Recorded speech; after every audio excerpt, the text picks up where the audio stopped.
8, Waterloo United Combined Football Program, from a recommended action to information only. So moved. Second. All those in favor of the amended recommendation, state aye. Aye. Any opposed? Chair votes aye, motion carried. So that brings us to the first item on our agenda, the board celebration. The ISEA Beacon Award recipient. And this is for information only. The Board of Education recognizes the Waterloo Education Association, WEA, for receiving the Iowa State Education Association Beacon Award. The Beacon Award honors local associations that demonstrate outstanding leadership and achievement in communications, community involvement, advocacy, and member programming. And I see they're making their way up to the podium. And President of the WEA, Jamie Oberhue, can you make sure the green light is on?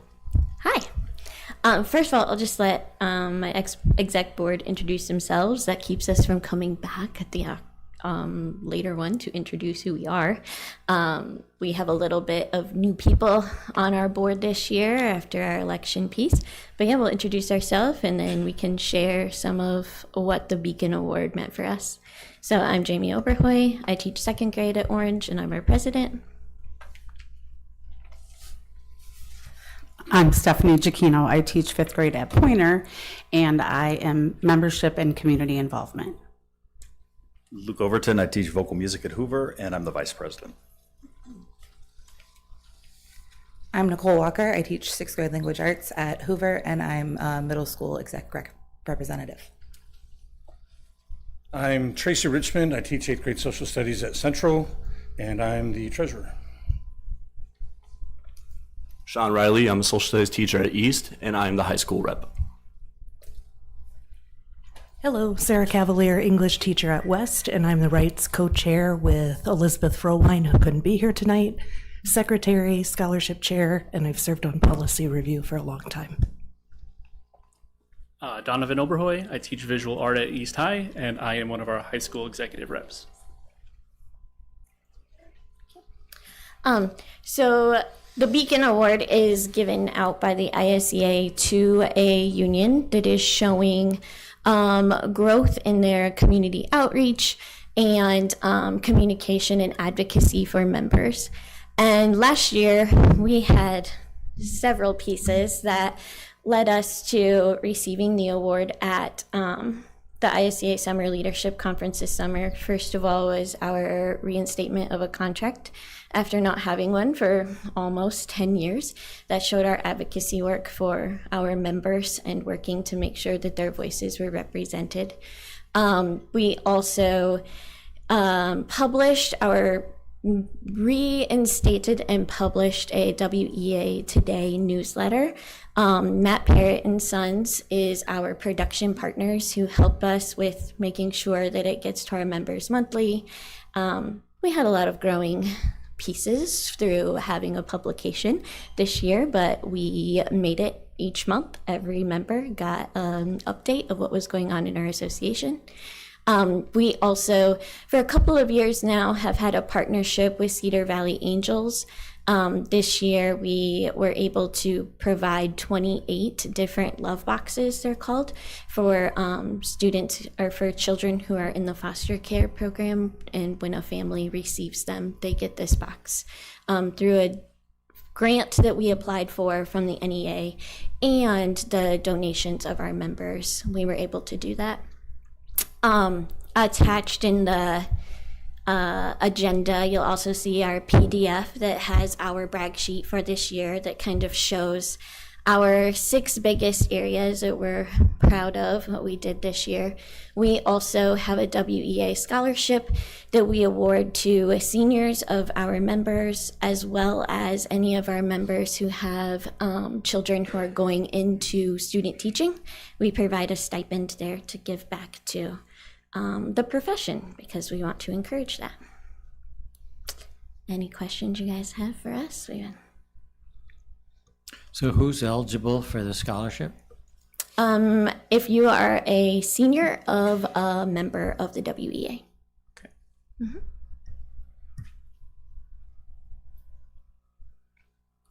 I don't have any questions, but I love how you have this presentation, Yeah. how it's put together. Our graphic design department is an Yeah. art teacher, so that's really helpful. Yeah, I mean, it breaks down, I don't know if everybody can see it, but it breaks down what it is, and then each individual box has something, so, yeah, easy to decipher. Are there any other comments or questions? Just congratulations, and we're really happy for you.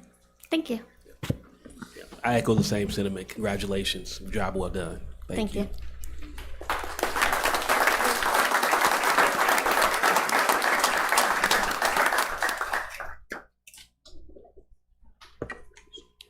That brings us to the next item on our agenda, which is also from information. Oh, no, it isn't. It's the donation from the R.J. McElroy Trust. It is the superintendent's recommendation that the Board of Education accepts with gratitude this donation in the amount of $250,000 from the R.J. McElroy Trust in support of expanding STEM access through Waterloo First Robotics. I see Aaron. So can you get the motion on the table first? So moved. Second. Second. And Hi, I am Erin Sale, STEM Education and Outreach Coordinator. I'm just here if you have questions about the grant and the money that we have received to support robotics for the next 2 years. can you explain a little bit about the robotics programs within the district? Yeah. And what some of these funds will be utilized for? Yep. So these funds will support our teams that are 4th grade through 12th grade. So 4th, 5th, and 6th, we have First Lego League teams at all elementaries and middle schools. And then we have First Tech Challenge at all the middle schools. That's for 7th through 12th grade. And then FRC, our First Robotics competition team that's combined East-West Expo, that one team that's together. So the funds will support a beginning budget to help those teams kind of get off the ground. You guys know, you've seen the big, huge robots that our FRC team brings out. It's an expensive thing, so it helps them get started along with other donations within the community. And so, yeah, it's just going to support those teams, and we continue to get the support of district and community to allow us to continue to grow. This is a really large donation from the McElroy Trust. What are their expectations beyond what we're currently doing, or what's their motivation?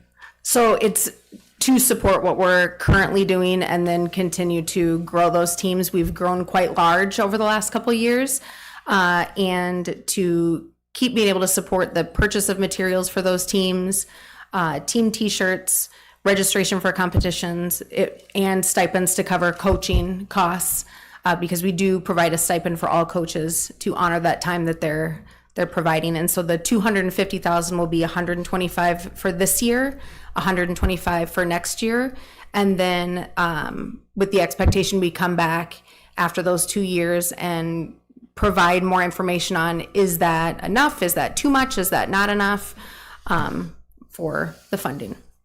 So how many teams do we have right now? Ooh, we have, I'm trying to remember, 27 Lego League teams. Let's see, 1, 2, 3, 4, 5, 6, 7, 8 FTC teams and 1 FRC team. So the goal is always, if you want to be on a team and you want to participate, we want you to. We don't want it to be limited based on there's not funds to provide another coach, because team numbers are, like Lego League is limited to 10 students. That's a first number, not a, like Waterloo as a district is saying that. So when we have a school that has 40 kids that want to participate, we've got to find 4 coaches. So This is really successful, so thank you so much. Yeah, I can give a little bit more context here. So Aaron, first and foremost, awesome leadership with the Lego League. One of our points of pride as a district is that we have we've gone on record saying this, is that we do have the largest robotics Lego League program in the state. So let's give Aaron a round of applause on that, because that's pretty incredible. So here's just a little bit more context. 7 years ago, Life Labs was started here in the Waterloo schools. McElroy has been a huge supporter for those 7 years for Life Labs. Now, when I took the job, they said, hey, that was a program we're going to support, but it's not like forever. We want to hear from you, from the district, for another program or two that really could be impacted by our support. And I mean, this has been a year plus in the works of getting the money for this grant, because we have gone to McElroy a couple different times. I mean, they've got pretty strict requirements, I feel like, for their presentations and for asking for money.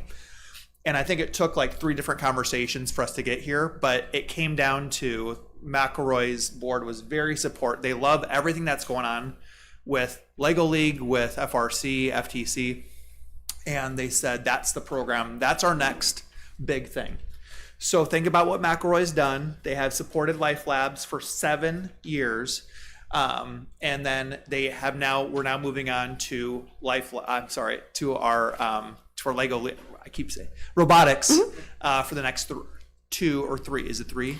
2 for sure. 2 for sure. And then, we'll go back and reevaluate. So this is essentially taking the place of Life Labs as the premier program that McElroy is supporting.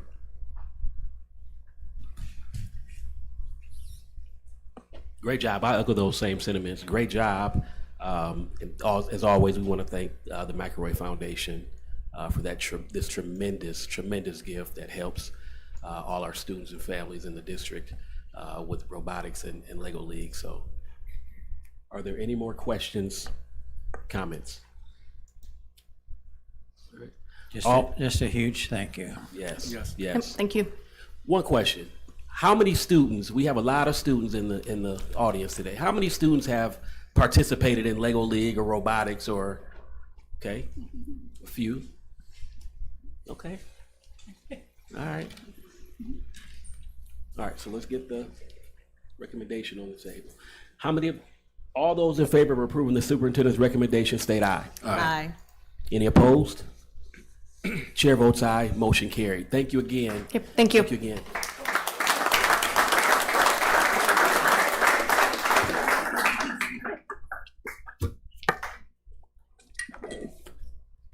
That brings us to the next item on our agenda. Now, I believe this is the item that most of you are here for. So I want you to listen to the prompt that I have to say, and I will say it this time, and make sure you understand the prompts. So the next item on our agenda is information from individual and delegations. This is the opportunity where those who wish to address the school board may do so. Please keep your comments to 3 minutes or less. Ms. Schmidt will hold up a yellow card when you have 30 seconds remaining and a red card when your time has expired. At that time, I will ask you to conclude your public remarks. Please also keep your comments respectful and constructive. We're all here with the goal of trying to help our students. Please also avoid criticizing the job performance of specific employees of the school district. Personnel matters are confidential and must be handled in the proper channels. Finally, we provide this as an opportunity for public comments, but it's generally not a back and forth conversation, especially with items not on our agenda. We'll try to help with questions before or after the meeting, but we must proceed with our board meeting agenda items. With that being said, I would like to invite anyone who wishes to address the board to step up to the podium, make sure the green light is on, and then start by stating your name and address. And if we can make a little path, if there is anyone that wants to speak to the board, if we can make a little path either on this side and then that side.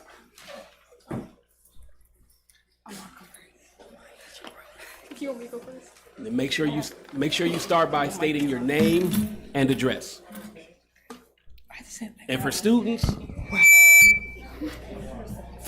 I would ask that you would also say your school and what grade. Okay. Hi, my name is Kajira Moon. I'm a senior at East High, and today I'll be combining about football. I played volleyball, basketball, and run track for East High. The early combining of athletics has shown absolutely no upside. Volleyball was forced upon us because, unfortunately, the East High athletic committee was not able to find a coach acceptable for the job, nor looking for a coach at all. Volleyball is a sport of fun for me, but I have teammates that this is their sport and they love the sport and wish to go further with that, but have removed themselves from the sport or district completely due to the nature of the situation. I believe combining football early will have the same effect. Student athletes from both schools have vocally expressed their rejection to support this action. The junior class deserves to have their senior year in their respective colors of their home school instead of being under the same name as of a school that doesn't even exist yet. I do not think that combining programs early is in the best interest of the student athletes. I think that this is completely unfair how the volleyball situation was not seen as important as this and not given the same energy and respect, but I am taking the opportunity to speak up for my peers and classmates that were not given the same opportunity that I was. Thank you, Ms. Moon.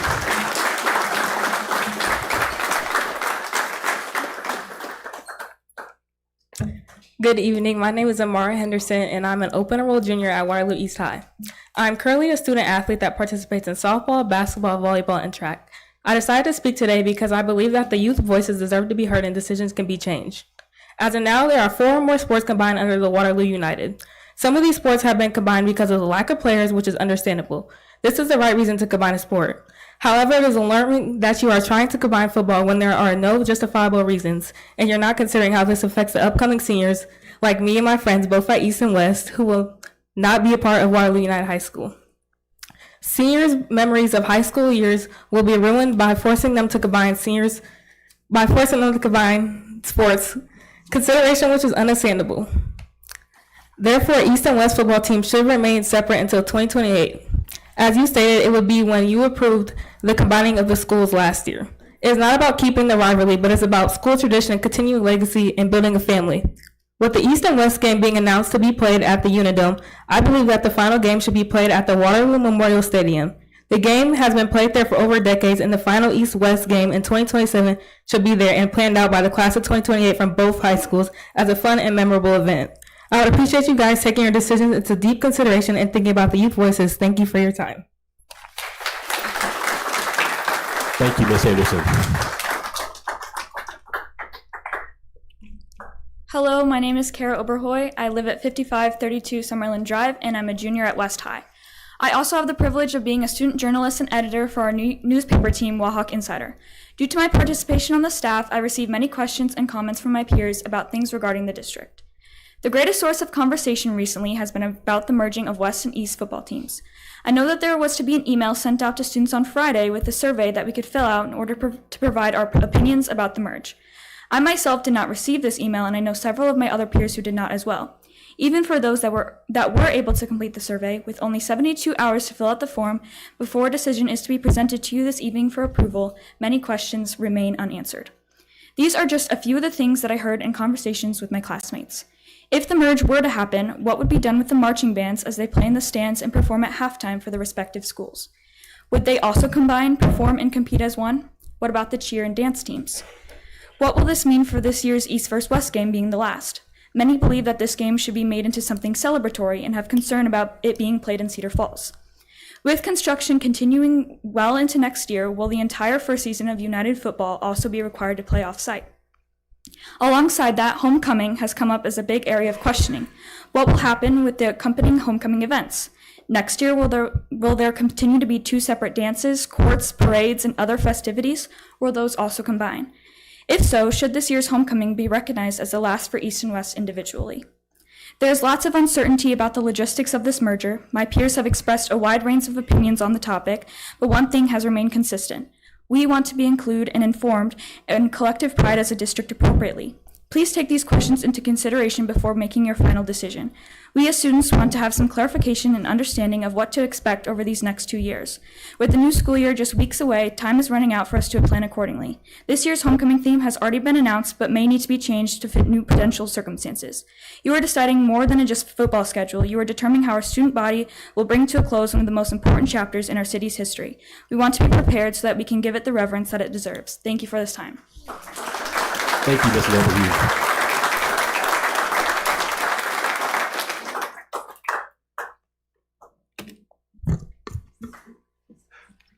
Good evening. My name is Robert Tyson. I live at 4350 Hoff Road in Waterloo. I'm here to address the decision about moving up the combining of the East and West High football teams for 2027. I am a former East High graduate, teacher, coach, and administrator in the Waterloo Community Schools. Activities that I believe should happen before this implementation. This is not the entire roadmap. We need an all-in approach or buy-in if this is going to happen. Community, players, parents, coaches, administrators, alumni, businesses, and boosters. It must be in the best interests of our students. We must not confuse the community with the many processes in combining our football teams. We are talking about team bonding long before the season takes place. And who will be the coaches? Yes, this includes the cheer squads and the mascots. As a former East High athlete, I was always responsive to the coaches that I knew. I knew what was important to them and myself as a student.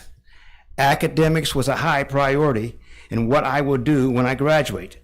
Will staff, coaches, monitor players' academic and social performance? Players can monitor themselves, but they sometimes need that big brother who has a keen eye on them during the year. We want our athletes to be role models for themselves, school, younger players, and teammates. We are in some challenging times in the state and country. Waterloo has been named one of the worst cities to live in the country. We must challenge that script as educators. The Waterloo Schools District is one of the best places to work in the state. Our teaching and support staff believe that, including the administrators. Equal evaluation of the players who will be playing from both schools. Athletes must believe that they will have a chance to play and contribute to greatness. Parents want to see their son playing since we are down to one unified school. Player identity, motivation, organization, and great coaching and pride are important. Thank you very much. Thank you, Mr. Tyson.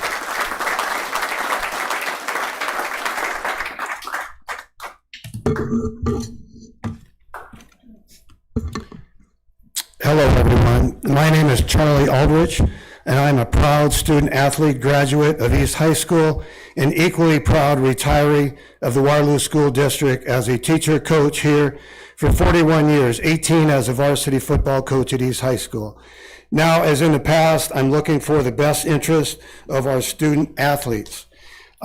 I'm a little confused and would like a little more clarity in regard to the possibility of only playing an 8-game schedule, whether it's in 27 or 28.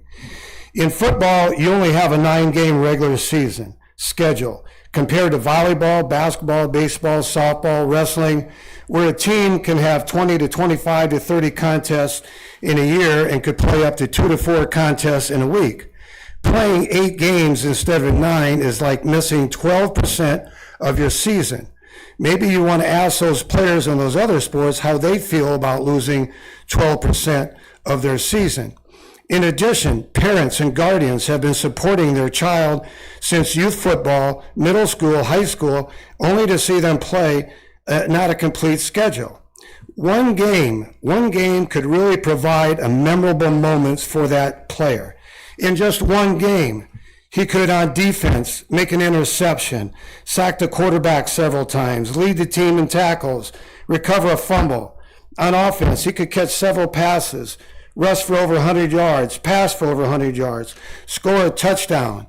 Special teams, he could block a punt, run a kickoff back, run a punt back for a touchdown. By playing a 9th game, there is no guarantee that any of these things would happen. The only guarantee is if you don't play a 9th game, none of these things would happen.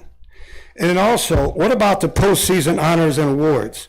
Would a player be shortchanged a chance to be selected on all conference, all district, possible all state because of playing an 8-game schedule versus a player that's playing a 9-game schedule? School records for that school. I don't know about West, but at East in the Commons area, there is a huge football board with school records. How many of those would be up there if they only played an 8-game schedule?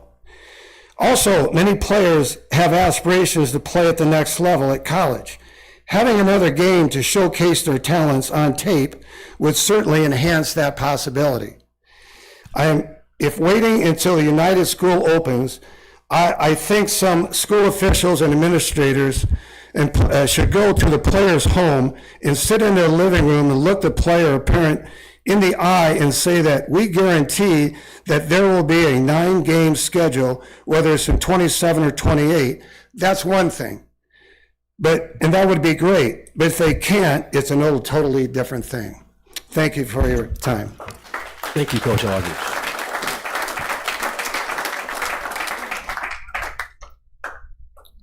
My name is Ethan Duhl, and I'm a player for East High, and I don't only represent myself, but all my teammates that have came here.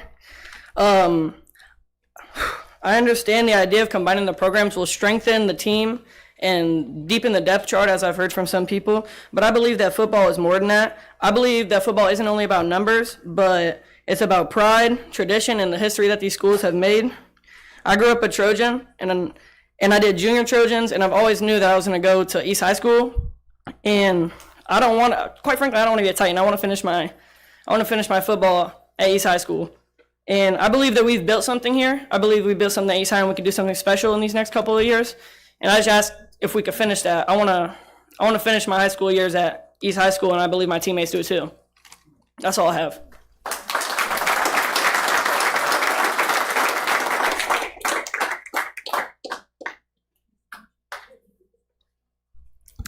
Hi, my name is Kanaya Smith, and I'm a student athlete at Waterloo East, and I came here to discuss the combination of both schools. I'm here because I believe this decision deserves deep consideration before it's made. The decision will not only affect athletics, it would affect our school spirit, our community, and the traditions that have shaped East for many years. As a student who has been involved in sports throughout my years at East, I experienced the most unforgettable experience and unreplaceable bonds. We spend time and effort practicing and supporting each other and working even when we don't receive the results we want. At the end of the day, we paved this path and want to continue to do so when our senior year comes. And as I stated in my survey Mr. Payne sent out, this chemistry within the team doesn't happen overnight. It's built through hard work and most importantly, patience. I truly want you all to take the time and really consider the voices that will be impacted by this decision, mostly such as the youth parents, and coaches as well. Thank you.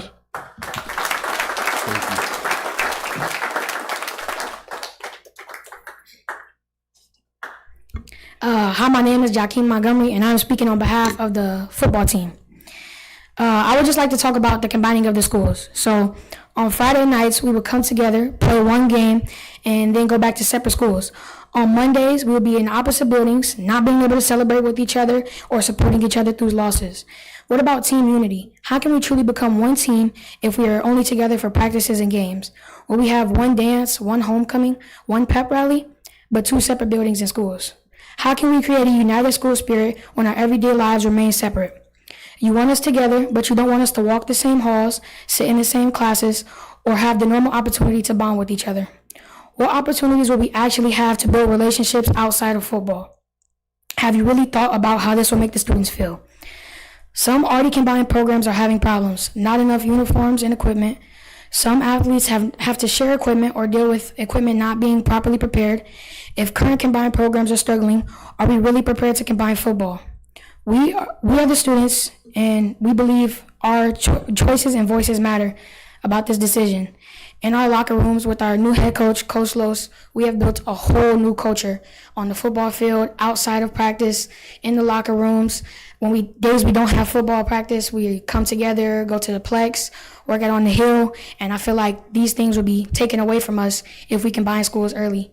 We just need to keep it separate until we actually come together as a school, and that's all I have. Thank you.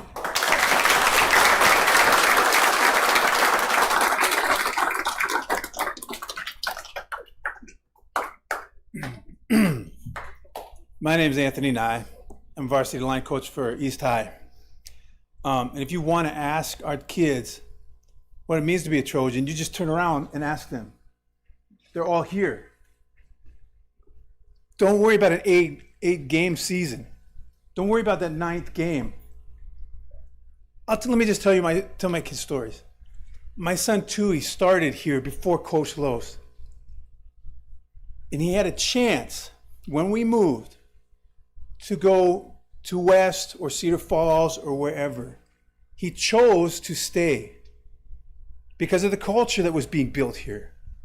The culture that shapes kids, turns them into young men and young women of worth and value. He passed that along to my other son, who could have become a Waterloo West Wallhawk. He said, I want to be a Trojan. He came here, he invested in it. My oldest son is now a Wartburg Knight. But everything that he built here. Strength, character, the ability to know right from wrong.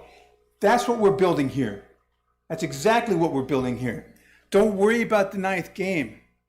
You can't tell me that there are going to be 9 teams that we play that will not be able to fill that one game. And then you turn around. When we become Waterloo United, you will not be able to tell me that we cannot fill a schedule. There are too many teams in this state that are looking for it. Now, I know that it's going to happen. Our kids know it's going to happen. It's going to be something that we can't avoid. But you're asking them to play as Waterloo Titans and then graduate as Wallhawks and Trojans. How does that even make sense? Give all of our kids the opportunity to leave a legacy. We have an opportunity to build and leave something for these kids. Leave them as Trojans. Our seniors, our juniors and seniors especially. Give them something, give them hope, and actually listen to them. They filled out their surveys. Hey, by a show of hands, who wants to finish as a Trojan? Show me your hands. Who's the Waterloo West Wallhawk in here? Do you want to finish as Wallhawks? Holy crap. There isn't a student that's going to tell you they want to finish as a Titan. There's going to be that change. We know it. But you've already got logistic nightmares with transportation. You cannot tell me that you're going to have 90 kids. And I'll tell you what, we have anywhere from 65 to 90 students that want to play football at East. And I don't even know what West number is, but we got them. 65 to 90 kids suited and ready to go to play for East. And you're going to tell me that you're going to ship them after school over to wherever they're going to practice and then ship them all back every day. It's wrong-headed. I'm thankful for the time. I'm going to yield the floor. But let them graduate as Trojans and Wallhawks, please. Thank you, Coach Nye.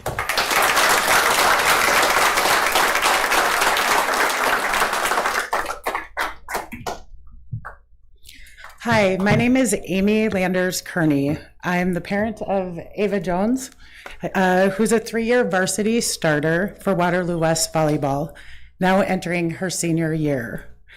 I stepped back after the April 28th meeting where the board decided to merge East and West Volleyball.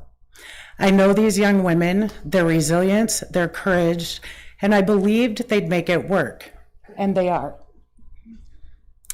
But when dishonest answers to parents started outweighing the truth, when the gap between how football's merger is being handled versus volleyball's became impossible to ignore, and when the missed opportunities kept piling up, it was on my heart to come in front of you today.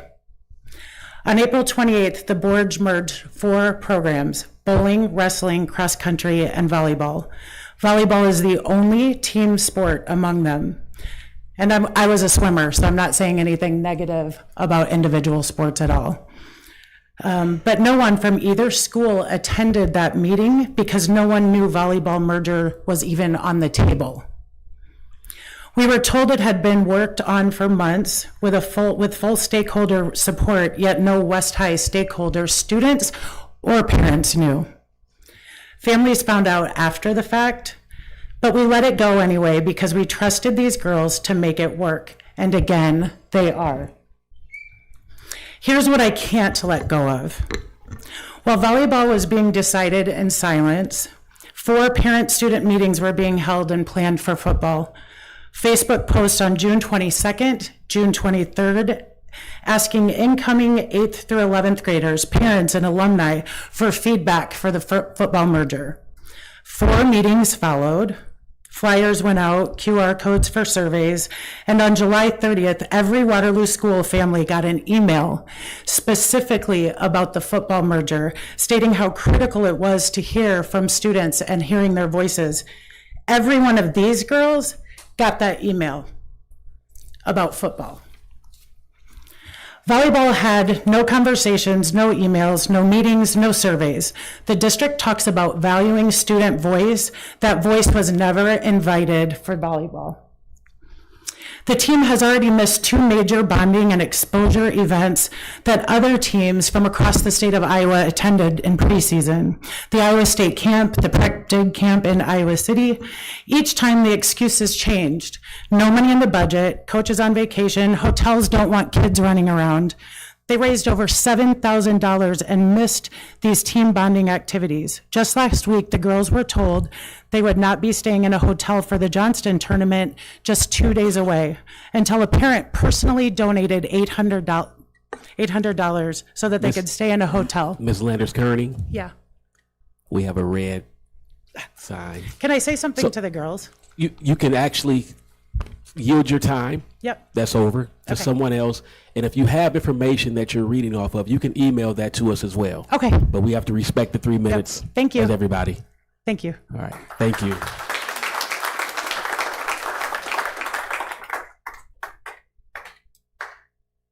Good evening. My name is Kendall Crawford. I am a West High graduate, a very proud West High graduate, and I have a daughter who plays volleyball at West High.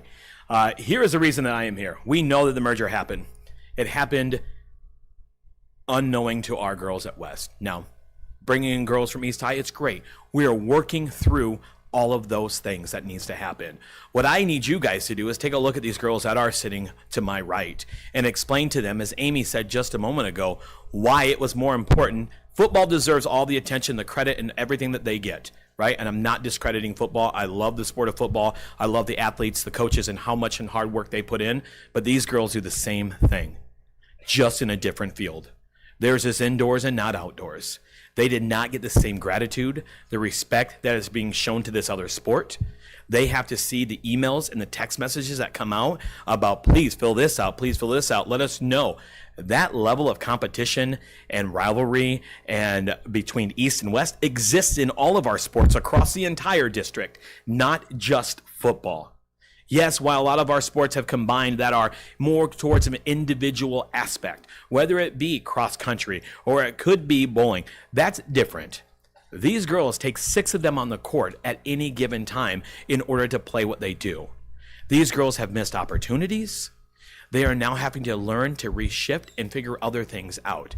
These girls deserve just as much credit. And now my question to the board is, how do you give that to them when you didn't do it before? Because now it's an afterthought. And that's not fair to these athletes. These female athletes, these young female athletes did not receive that credit that you're giving the other sports. So that's something as a board you need to reflect on, and you need to figure out how to make that right with them. We know that the United Titans are a thing. These girls deserve to play under their school logo, just as well as the football players, our cheerleaders, our dance team. All of them deserve these next couple of years to play under their logo. Our girls missed, like Amy just said, missed opportunities for shared bonding time, for team camps. They are not having adequate equipment in their courts. We can't even get Waterloo United pads for the post, for the volleyball posts. So we're going to invite other districts to come into our gyms where we're now not even going to have anything united about us. Our girls went to a team camp in Johnston wearing West High Wallhawk jerseys because we are not prepared for that. Should we have been prepared and given them jerseys to show up as a one united team? That's a whole different story. But these girls didn't get that opportunity. They had a t-shirt from a team camp, and they all had to wear a Wallhawk jersey. And that's not fair to the East High girls that are coming over and playing with them. So please, I encourage you, take a look at these children behind me, these young female athletes, and think about what they feel and how you need to respond to them. I yield my time. Thank you.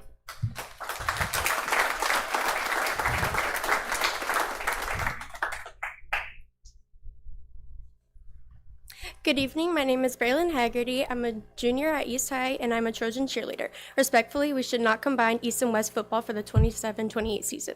The merger is already happening, it is just not happening for us. My class, 2028, is the last class that gets to be Trojans. We will not graduate Titans, we'll be Trojans. Let us finish our time here as Trojans. I know 1 year doesn't seem like a lot to you guys, but to us it is very important. Cheering as a Trojan isn't just the nostalgia that'll come with our senior year, it's the loyalty to the name, the jersey, and the history behind it, the people who built it.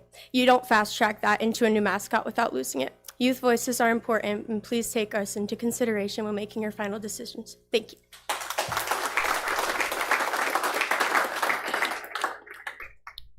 Good evening, everyone. My name is Jafia Williams, and I am currently a junior at Waterloo East High School. My question is, if you guys are combining football, what will cheerleaders do?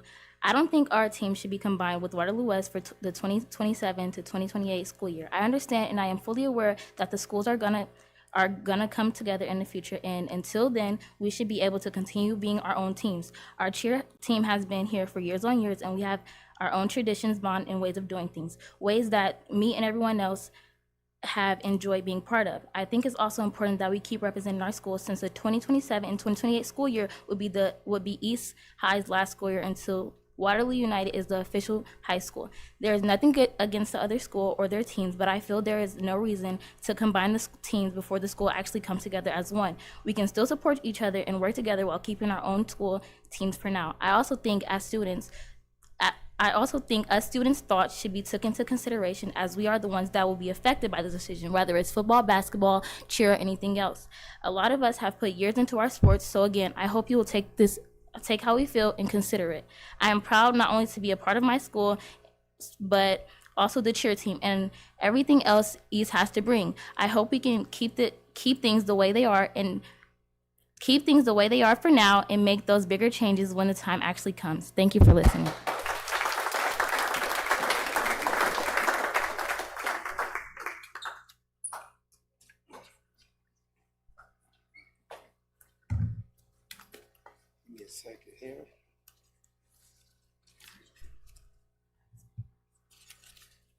There's truly a lot of concerns. Sounds like You want to state your name and yes, address, I'll please? do that here in a second. Get my eyeglasses. Getting kind of age, and I gotta see. Wasn't quite prepared, but my name is Odell Salas. There are some real concerns. I mean, these folks and families have a right to have these concerns. The way things were handled, communications probably could have been better, logistics could have probably been better. But, you know, and you guys need to take all that into consideration. I'm a proud graduate of East High, former athlete and booster member. I'm a Trojan for life, okay? And I'm here for the students and the parents who have real concerns about football merger, because I share the love for what these programs have meant, and because I want us to get this right. We got to get it right, because we only get one time to do this. So I'll say a plan. I'm supporting the merger East-West football on the 2027 timeline. That may not be real popular here, but let me define the reasons why I feel it is. And not because I've been stopped being a Trojan, I never will. I'm gonna be a Trojan for life, like I said. But because the best way to protect what we love is to build something that lasts. Let me give you 5 reasons, and I'll keep it real brief and real fast. 1, this protects a budget that's in real trouble. We know what's going on with the school district and what the challenges we have, and we're trying to get all that right? This district is trying to cut millions from the general fund. I know we talk about programs, we talk about, 2 football program means 2 head coaches, And by district's own estimates, you guys stated that 12 assistants plus double equipment, transportation, game day costs. The district has already said the new school won't need all that. Every dollar we stop spending twice on the sideline is a dollar that stays with our kids in the classrooms. And this is not about sports. This is about the kids, okay? It really is. Every dollar I've raised money for these programs. I'm a booster, okay? And I know what a dollar worth around here is. So let's spend that money wisely. 2, this is about survival, not just saving. Enrollment is down. Student athletes thin across 2 rosters, weaken both teams. One unified program means deeper, stronger, and more competitive football. And to compete in the top of our class new school we will be in. We're not shrinking football in Waterloo. We're making it stronger, enough to last another 50 years and create our own rivalry. 2, it gives our kids a real goodbye and not a shock. We're still having an East-West rivalry game in 27, so we got an opportunity to continue to do that. And I think that'll be a gift to the students and the families who need that time to say goodbye and get ready. 4, if the kids become one team before building opening combines in 2027, and players from both schools get a full season learning one system, one coaching staff, each other a school new program. Mr. Salas, we're at 3. We're at 3? Yeah, okay, we've been at 3. Well, again, you were looking down. I know I was on number 4, but if you have, 5. Mr. Salas, if you have information that you have written down, yes, sir, we can get you our email address and you can send that to each board member so we get a chance to look at everything that you have and all your thoughts.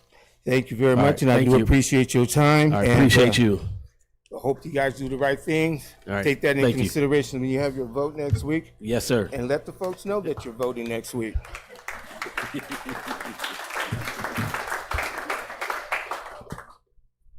Good evening, everybody. Before I get started, my name is Nakia Smith.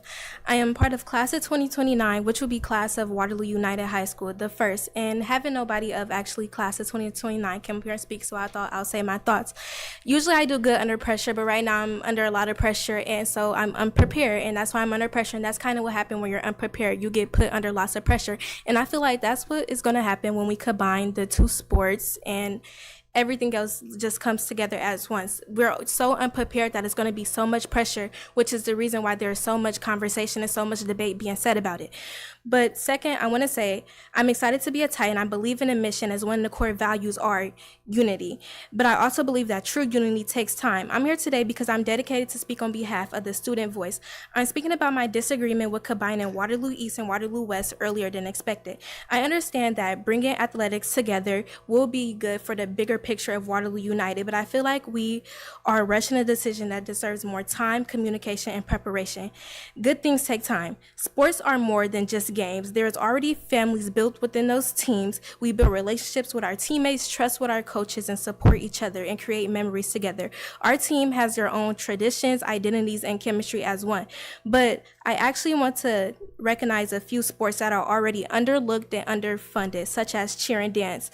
Some of these things being underlooked compared to other athletics, we work just as hard. We dedicate our time, countless hours, and represent our schools just like everyone else. I worry that combining these 2 programs too quickly could make it even harder for these sports and their athletes to even be feel, heard, or seen, which cheer and dance doesn't get a lot of that. So when we combine programs, we aren't just changing schedules or putting 2 groups of athletes together. We are affecting real students, real teams, and the families we have built within our sports. I'm not against unity. I want unity, and I know we need unity to succeed, but unity shouldn't mean rushing everyone together. It should mean making sure everyone feels heard, respected, and included. So student voice is always pushed to give, but it's never preceded with. Make sure you give students a voice, give athletes time to adjust, listen to coaches, families, make sure we understand what this change means before we move forward. I'm excited to be a Titan after all, and I'm excited to see what Waterloo United can become. But if unity is truly one of our goals, then student voice, including the voice of athletes who are already overlooked, needs to be a part of unity. Let's not just rest to become united. Let's take time to build something that we could all be proud of. Thank you.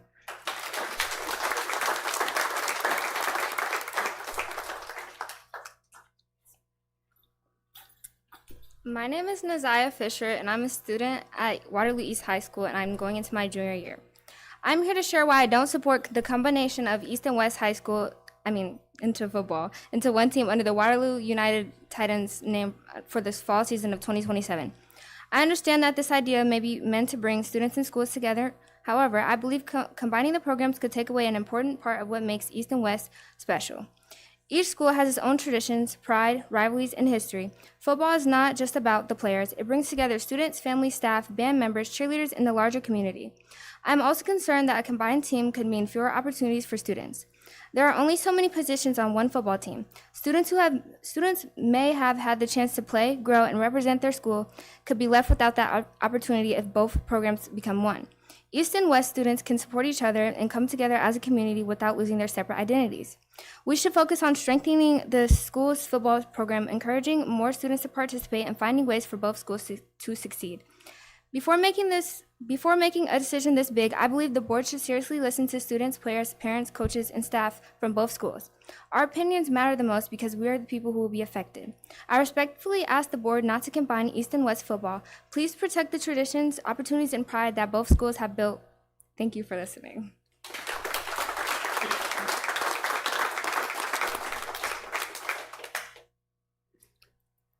Is there anyone else that would like to address the board this evening?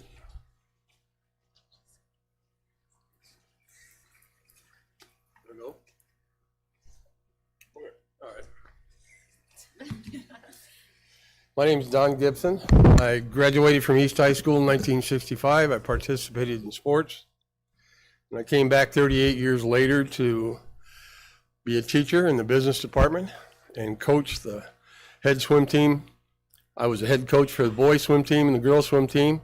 I was a head coach for the soccer. And then I was given the opportunity to be an assistant varsity football coach under Coach Aldridge. And I blew out my knee at a camp and I had to stop coaching. I'm here because I'd hate to be in your position. At the same time, I think this is an exciting time. Looking at the big picture, and don't take this wrong, kids, because I was a Trojan. The line's got to be drawn sometime.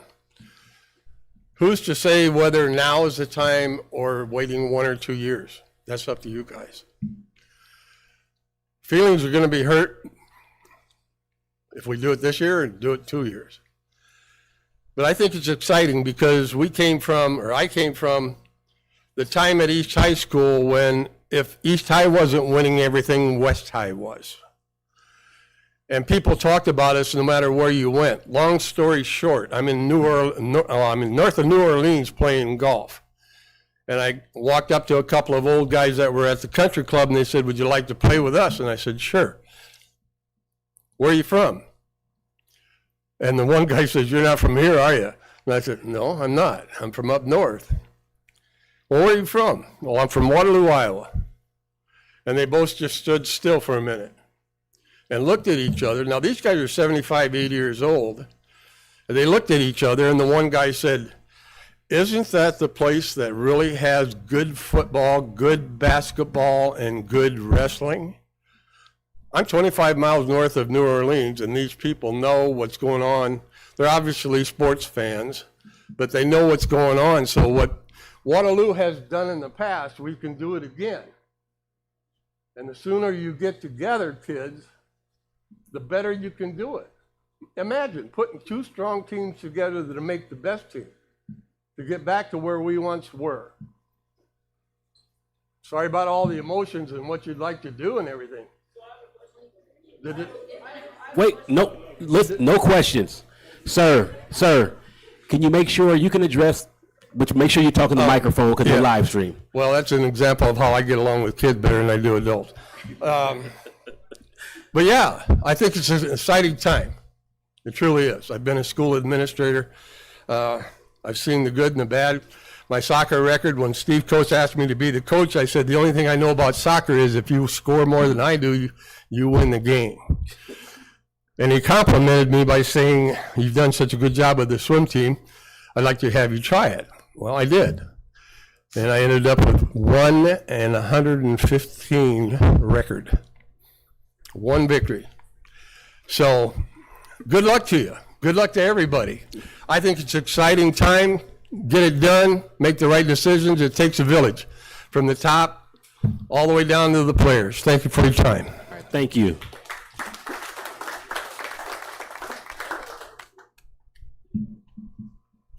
Hello, my name is Samira Edwards. I'm a student athlete at Waterloo East High, and I'm going to my junior year. I just want to make it very clear that I don't support this at all. The combining Can you make sure the green light is on? Yeah, it is. It is? Okay. I strongly believe that the school board should reconsider combining the programs early next year. Should reconsider combining the programs early next year and instead wait until the class of 2028 has graduated. Making such a major change in the middle of our high school experience could negatively affect students, especially the seniors who have already spent years building relationships, routines, and memories within their current program. Our senior year is supposed to be a special and important time, and combining the programs could create unnecessary stress, confusion, and changes that students should not have to deal with during such an important year. I understand that there may be many reasons behind wanting to combine the program, but I feel like students who are already here should be given the opportunity to finish their high school experience the way they started it. Waiting until the class of 2028 graduates would give the school more time to plan everything properly and would allow current students to finish without having their final year disrupted. I personally do not want the programs to be combined, and I know there are other students who feel the same way. Please consider listening to the students who will actually be affected by this decision and waiting until the class of 2028 has graduated before making such a major change. Thank you. That's all I have. Thank you.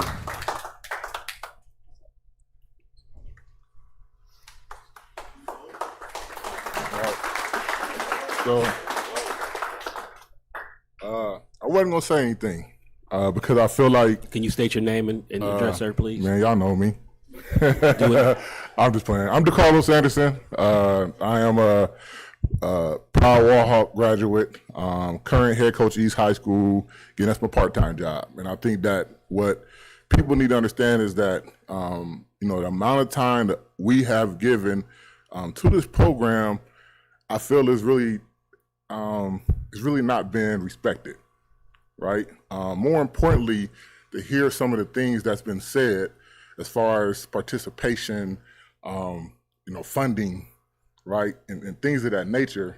I don't understand how combining helps that, right? But more importantly, I'm gonna give y'all 3 words, right? Retention, meaningfulness, and belonging, right? Retention is huge because when we combine, man, you risk losing kids.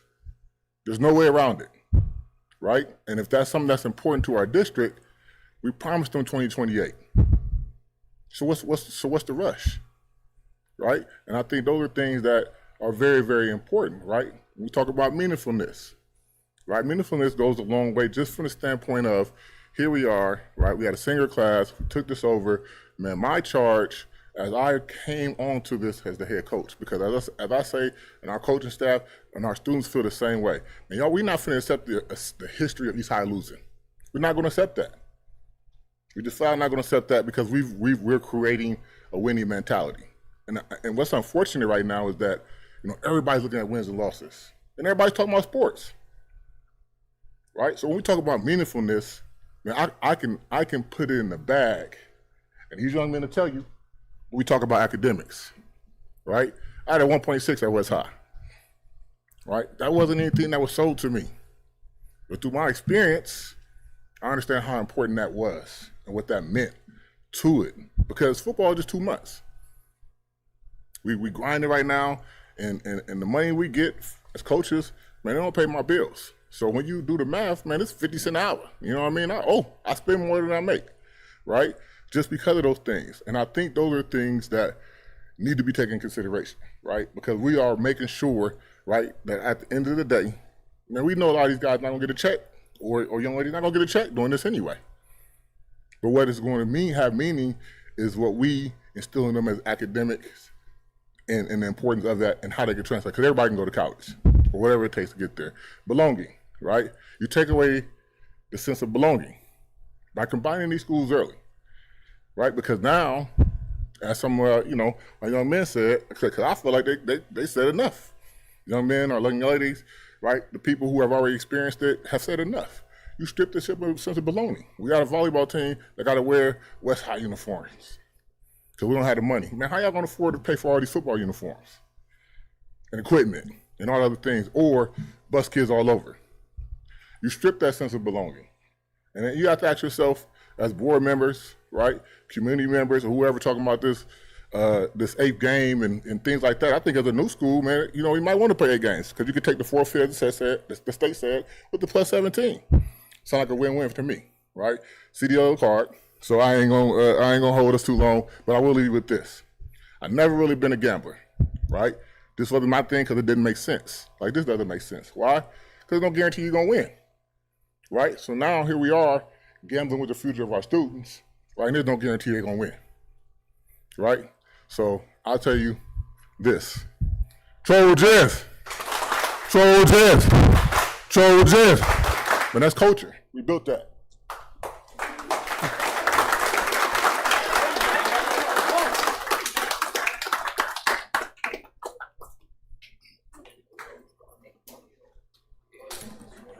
James Russell. Fellas. Go ahead, sir. James Russell. I want to thank everybody for having me come here this evening because this has been extremely impressive. I have not really heard how you guys came to your decision, but I've been extremely impressed by these students. I mean, that's just been incredible. They've proved a point and they've made some very strong statements about their last 2 years of school and their meanings.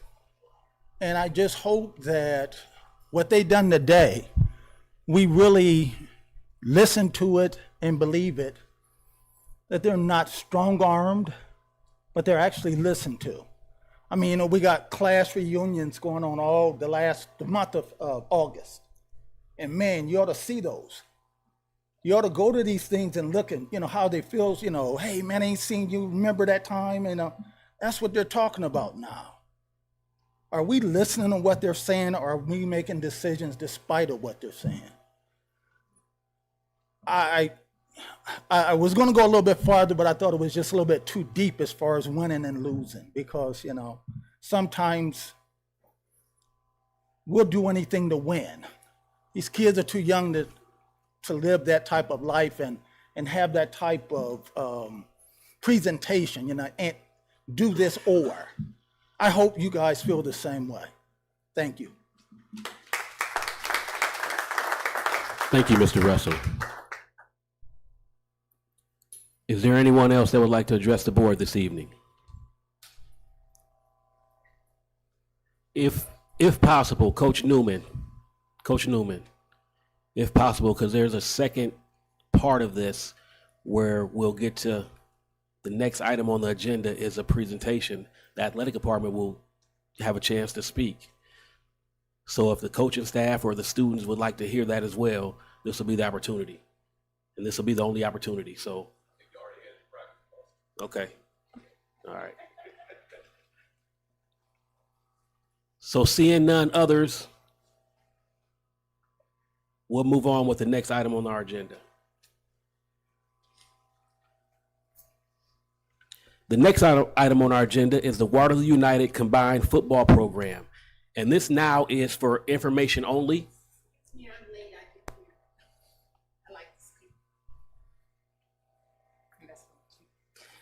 Only because it's you and I hadn't got to the second one yet. Only because it's you. Thank you, love. Yes, ma'am.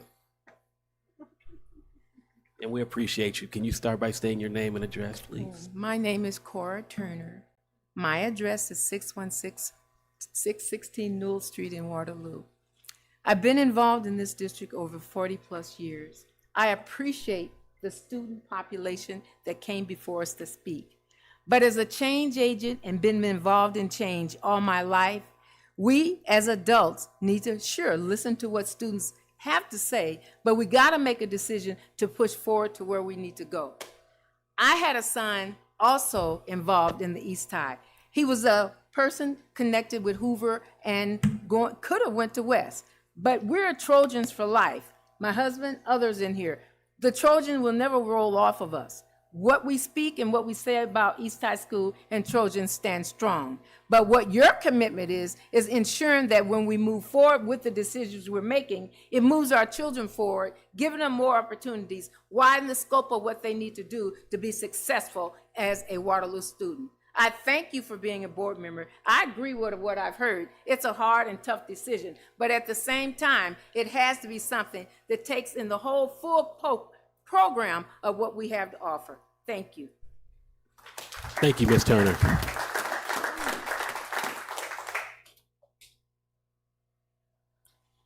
Now that brings us to the next item on our agenda. Item 8, Waterloo United Combined Football Program. And this is now just for information only. So we have the Director of Secondary, Josh Payton. All right. Take it away. First, I want to acknowledge the students too. You know, being a lifelong educator in this district, my last 3 years prior to coming into this role, being 3 years at Carver Academy, seeing a lot of familiar faces, but then prior to that, being the 6 years assistant principal at East High, seeing a lot of, again, faces that I've had the privilege to work with, be in the hallways with, and watch them continue to develop and use their voices, which as educators is what we want. You know, we want them to speak up. We want them to say the things that are on their mind and be part of processes. So I say all that knowing that I'm coming up here to present the information that the board has asked me to present, collect that information and share it out. But again, with what we're doing, you know, as a whole and what we've done for the last 20 plus years, that was appreciative, and I really enjoyed hearing a lot of my old students get up and speak to the board tonight. So with that being said, we're just coming in front today to talk about the potential consolidation of the football program. We're going to have the rationale, decision timeline, community student feedback, advantages and challenges, a financial analysis, and then a summary right at the end.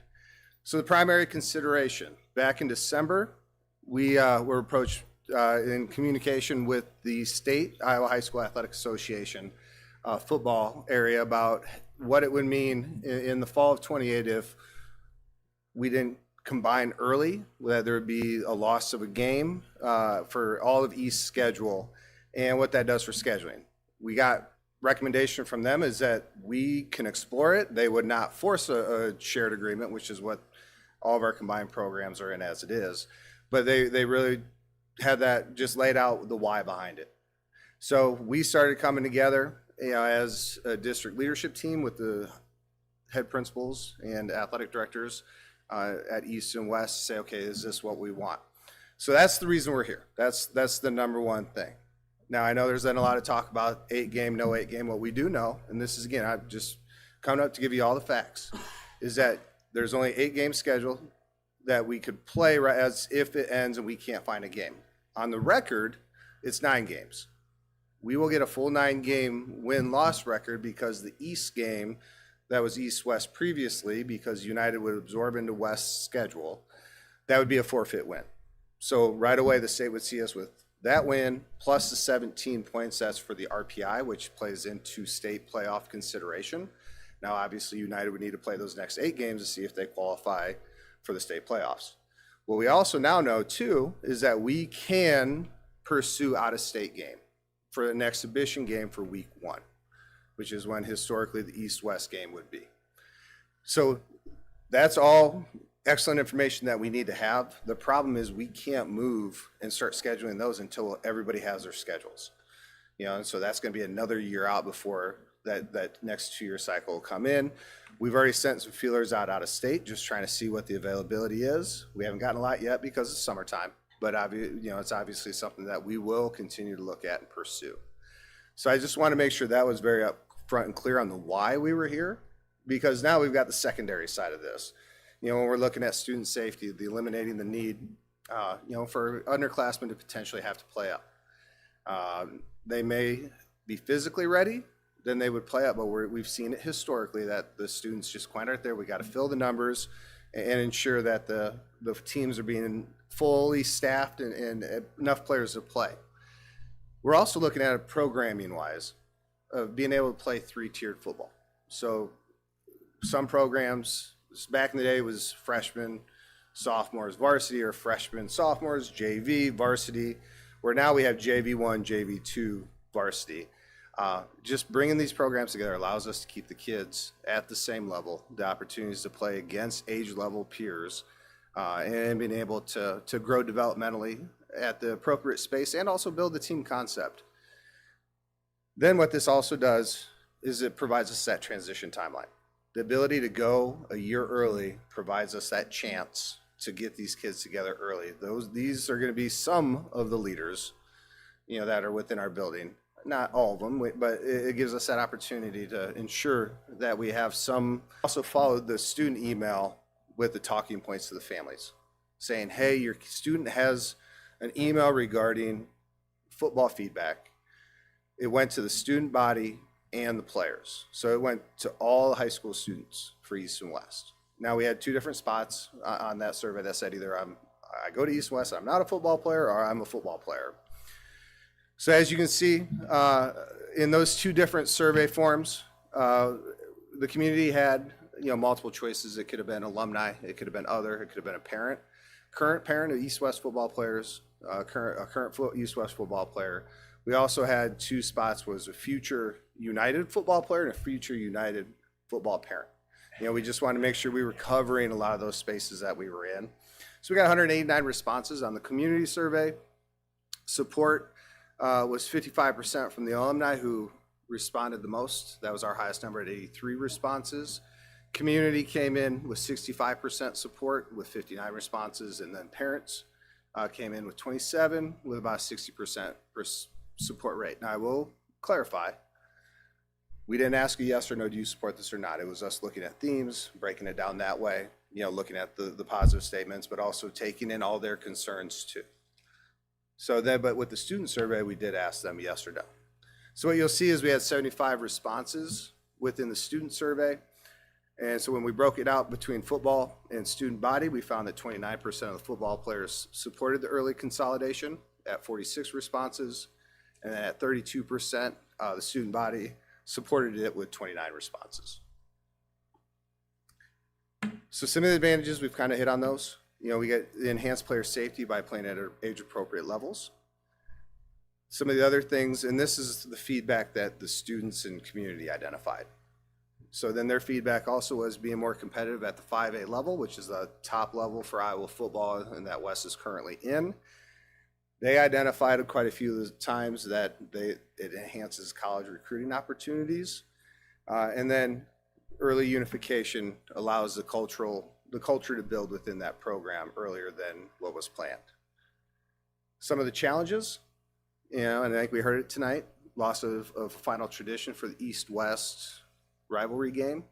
And they also did talk a lot about their identity as Trojan and Wallhawks. There's a fear of reduced playing time and cuts, and then some locker room tensions, that growing opportunities that they could do as a group.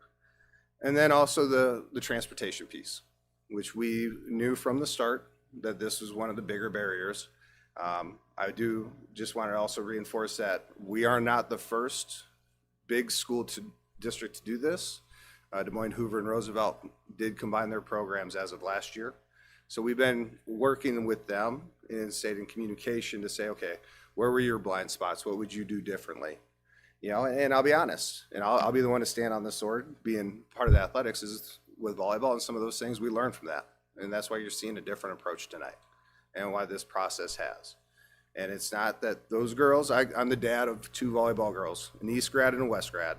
And I've got one that's going to be a Titan, so that I hate that for those girls, and I'll stand in front of the board tonight and the public saying, we're doing better. We're trying to do better. And this was one of those spaces that, we learned from, but there was no ill intent.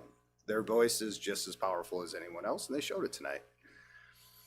So those are some of the things that the community and the students and the athletes shared as challenges and areas that they, have concerns about. There's the financial and budgetary side. It was also referenced tonight a few times, when you got to do two of everything, it's going to cost more money. So this is just a quick breakdown of what we're looking at. It's a reduction. So right now we have 18 coaches between East and West. We're guessing that we're going to need 12 based on numbers. And actually, if the numbers keep coming in the way they are, there might be a need for another one because the programs, are projecting out to be a little bit higher. The reduced travel, the SRO and EMS costs for hosting 9 games versus 4 or 5. Because if we have one team playing at Memorial Stadium, either you're going to have 4 home games or 5, where we know 9 straight weeks we're going to have a football game out there currently between the 2 teams. We are going to see an increase in cost in transportation just for the practice shuttle services. So we got 36 days of practice for 9 weeks at 4 practices a day that we would need to be getting students back and forth to practice. We also see a reduction in gate revenue with only having 4 or 5 games. We also, last year alone, the East-West football game, even in Cedar Falls, pulled in almost $12,000 in gate revenue. So that's going to be one of those pieces that's not going to be there for the athletic budget, but we're hoping that as this really takes off, that we're going to have more and more people showing up to the games. So we got 34,000 minus the ticket revenue. We're looking at about $30,000 in the financial side of the impact. So just to bring it all together, and I will also say this, we are currently working with the band directors at East and West, that if this were to move forward and be a thing, that we are putting a plan together on what it would look like for a Friday night for both bands to get out and practice for their competitions, be in the crowd doing those things, but then also some collaboration between both programs to play together on Friday nights. There is unanimous leadership support between the East-West principals, ADs, myself, that fully endorse the potential for early consolidation. We do focus, and there is a piece about athletic safety and development. That is a major part of this. Competitive depth, building the culture, for the Waterloo United. And it's not taking anything from East and West currently, what those coaches and programs have going. It's just us foreshadowing and trying to get ahead of what that piece is too. And then the last one is fiscal efficacy, but the delivery of, the financial side of this and the operational savings. So thank you again. Appreciate the time. This is a lot that we're taking on, and again, I appreciate the board members that have reached out with questions and getting clarity and providing us the opportunity to have the questions answered for you as we continue to work through this. So any questions that you guys may have? Before we get started on the questions and the comments, I wanted to make this statement, and I would have loved for the student athletes and their families to hear, because I thought about this, and I wanted to explain a little bit to the masses, as we've had a lot of people in this room tonight that normally don't come to the board meeting. And I kind of wanted to explain the role of the board in situations like this. So we're a 7-member group. Most of you know that. And our responsibility is receiving the information. So the superintendent has the right to make a recommendation, or we're here, like we had the gift from RJ McElroy. So our roles as board members is to receive information, disseminate information, and then make the best possible vote or decision as in regards to our students, families, community, and the district as a whole. I mentioned I heard mentioned a couple of times the board. So I want to be clear that it wasn't the board that brought this forward. The superintendent has the ability and the right to make a recommendation to the board. And then we listen to the information that we receive, and then we vote accordingly based on that. So I wanted to clarify that for those that didn't know and didn't want to confuse anyone that it was the board that brought this forward, if that makes sense. Does that make sense? Did I say that in the proper way? Okay. So I wanted to get that out there for those that may not have knew. So now we can open it up for questions and comments. I have a list, so I don't want to be the one to talk, but I can definitely start unless you want to go. Question, Josh. I believe Tim, Byron, Brian, Zach are all planning to speak. Do you want them to speak now, or do you want to ask questions? That's up to it's their presentation. That's up to them. Want to jump up or?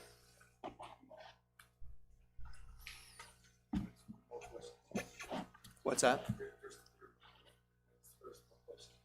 Okay.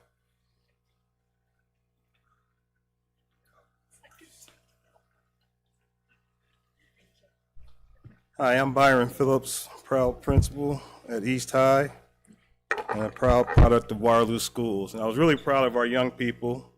And I'm lucky to work with them every day. I wish they would have stuck around. They may not be happy with everything I have to say, but I do appreciate them speaking and articulating it so well. I want to thank the board, not just for tonight and this, but for your commitment to our community, and you being charged with all these important decisions. And I want to thank you for taking another pay freeze. Thanks. Okay. They don't get paid. Okay. A lot of what's been mentioned, and I've had conversations with some of you and some of the folks in the gallery. As a administrator, as a board, as adults, sometimes we really have to look past the emotion. And I'm an emotional person, and I wear it on my sleeve. Some of you guys have seen it. But in thinking about this whole process and going through this, I'm a person that has many perspectives. This will be my 35th year in the district. I went to school here, was a student athlete, college athlete, student taught with Dr. Pappas at West High, where I graduated from, class of '86. We just had our reunion, 40 years. And I got a chance to get the tour for the East High class of '86. And what's interesting is some of the gentlemen seated back here, a little more seasoned than myself even, it was really a consensus when I talked to those people, my age, slightly younger and older. I know all the emotion and why they don't want to combine, but there's going to be a combination, and some group is going to be impacted. Some senior class is going to be impacted. And I heard about a promise being made. Not sure who made that promise, but our promise is to do what's best for all of our students. And we cannot focus on 1 year and forego the future. And someone else said something like that earlier. And so that's what the perspective I'm coming from. Like I said, I taught, coached, I got former students in here, former athletes in here. But I got a chance to be a youth coach after I was an administrator and people told me we couldn't coach anymore. So I was junior Trojans football coach, junior Wallhawk basketball coach. Some of those kids I coached are in here. And my son, who's a senior, he chose not to come, senior captain on this year's team. I also had a son who graduated in 2017. So this is where it gets a little emotional and personal. And it's nothing personal about the individuals who are currently coaching or coached in the past. I think it's more a result of the situations that we're in with our lack of numbers. And we can say we have certain numbers, but I've been at every game. I went to 4 years of football for my oldest son, and it'll be my 4th year of football this year. Their combined record, and we can say wins and losses don't matter, but if you don't win and you're a coach, you don't keep your job in any sport. And when we're competing academically, only the highest students get into those prestigious universities. So mediocrity, we can't settle for that. So my sons, in their 4.5 years, my oldest son only played 2 years of varsity, and this will be my younger son's, I say he played a half a year as a sophomore. His sophomore year, we won 2 games. So my kids, varsity experience, they are a total of 2-43. Okay, and that may not mean anything to somebody else, but us older people, these guys that never lost a game, and scored 100 points against opponents and people feared them. I'm a West High guy, and our history is rich. But we were ranked #1 for 2 years, lost in the state championship during my time at West High. And the only people who won conference championships, and that's why Marshtown and Mason and those guys left, was East, West, or Central. Cedar Falls, they came after, late 80s, early 90s, and they've been on a roll. And so that should be driving us. You know, we don't have to compete. We don't have to copy to be like Cedar Falls. But they're so close to us, there shouldn't be the separation that there is. My oldest son, his senior year, they didn't get to play their 9th game due to lack of numbers. Kids got hurt and they couldn't play against Cedar Falls that last year. Okay? And the other things they've all talked about already, and Josh alluded to in his presentations. And like I said, I'm not blaming anybody, but I think as leaders and adults, whatever decision we make, it has to be in the best interest of students and our families, and we have to communicate the rationale behind that. The bumps and hurdles we face our first year, whether it's next season or the following season, puts us farther behind for those groups that follow. So for all the Titans behind this group that gets so much attention, and I love them, but I don't think one group of kids should be counted any heavier than anybody else. All right, now I'm gonna step away before I get emotional. All right, Brian Ortman. Brian Ortman, West High principal and '88 graduate of West High. So I kind of came into this conversation a little late, and so when I walked into that first meeting to talk about football and combining, it was about scheduling. I really haven't put much focus on the scheduling piece. I've spent my entire career worrying about the safety of our students and what is best for them. And I was very proud of the students tonight. I don't know if I was in their place when I was their age that I could have got up here and done what they did. And it's very emotional. I would have probably been one of those kids if I knew my playing time was going to be affected. It is emotional. You put a lot of time into the sport and into your teammates and your coaches. So I know it's very difficult. For me, as I looked at this, it really came down to safety. I'm more about not looking at presentations and things. I'm about what I see on the field on Friday night. And what I see from a West High standpoint is we may have more numbers than East High, but we're struggling too. We get to the third and fourth quarter, we're putting kids out there playing both ways. We've got some very talented young men. We just graduated a very talented group of kids. But many of them were put in harm's way because they had to play both ways. That's the only way we can compete at this point. We watch when Des Moines comes to town and they walk in the stadium and their numbers are double ours and their kids are so much bigger than ours. We're playing kids that are undersized at a level that they're not physically ready for. Looking at that opportunity, we've got some great athletes on both teams, and bringing them both together gives our kids an opportunity to compete too. I said, I've been on some losing teams. It doesn't feel good. The way to get kids and to build a program is to start winning.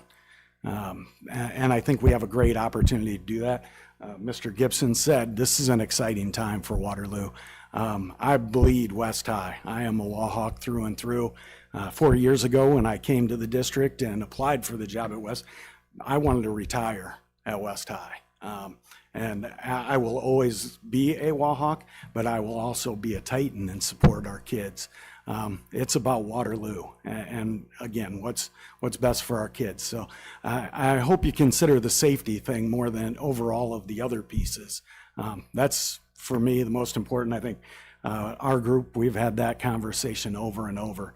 Back in the day, when you were a sophomore even, you didn't step foot on the field. So my football career ended my sophomore year because I was run over by Lou Montgomery, who was a phenomenal athlete. He's one of those kids that nowadays, if as a sophomore or a freshman, I'd stick Lou out on the field. He could handle it. He didn't get a chance to step foot on the field at that point because of the numbers and the physicality of our teams back then. So, but thank you. Tim Moses, Athletic Director at East High School and Waterloo United. And I just cannot believe that Lou Montgomery ran Brian over. I cannot believe that. I know how tough Brian is. But I do want to just kind of piggyback off some of the things that Brian alluded to, because at the end of the day, it's really about, for me, and I've said this from day one, it's important for us to allow kids to grow together and not have kids playing up on the varsity football team when they're only a freshman. I think we put kids at risk. I think we have the opportunity, or I don't mean to have the opportunity, but I think we put kids in a position that you can break a kid's spirit by playing them in a varsity competition game when they're only a freshman in high school. So safety is a really big issue for me. And then the other thing for me is just the ability to have three different levels of football. And I think that's really important because, again, you have to build a foundation. I think back in the 70s when Mr. Gibson, 60s, and Charlie and Ron Turner back in the 70s, you didn't play varsity football as a sophomore. And we today are putting kids that are freshmen and sophomores on a varsity football field, and that's not a good situation. So I'm really concerned about the safety. I've been a part of East High now as the athletic director, going on my 7th year, and it's really been. I love. First of all, let me go back because I want to give recognition to our students, because what they just showed, man, that was really powerful, and I want to just make sure I point that out. But and our coaches do a great job. They do everything that they can. But when you dealt the hand you dealt, there's only so much you can do with that hand. You cannot go out in this conference that we compete in, which is a very tough conference, and compete at that level night in, night out when we have the numbers that we have. And I just want to say I hope that you guys got a tough decision on your hands, but I really hope that you really think about the safety. You think about the opportunity to build the different 3 levels. And again, I said this from the very first town hall meeting that we had at Carver Middle School. I'm not a fan of playing kids that are freshmen on the varsity football team. And I will stand on that, because I would hate to see something really, we all know how concussions happen today. And I would really hate to see something like that happen to one of our kids that should not be playing on the varsity football field. And I think that's all I have to say. Thank you.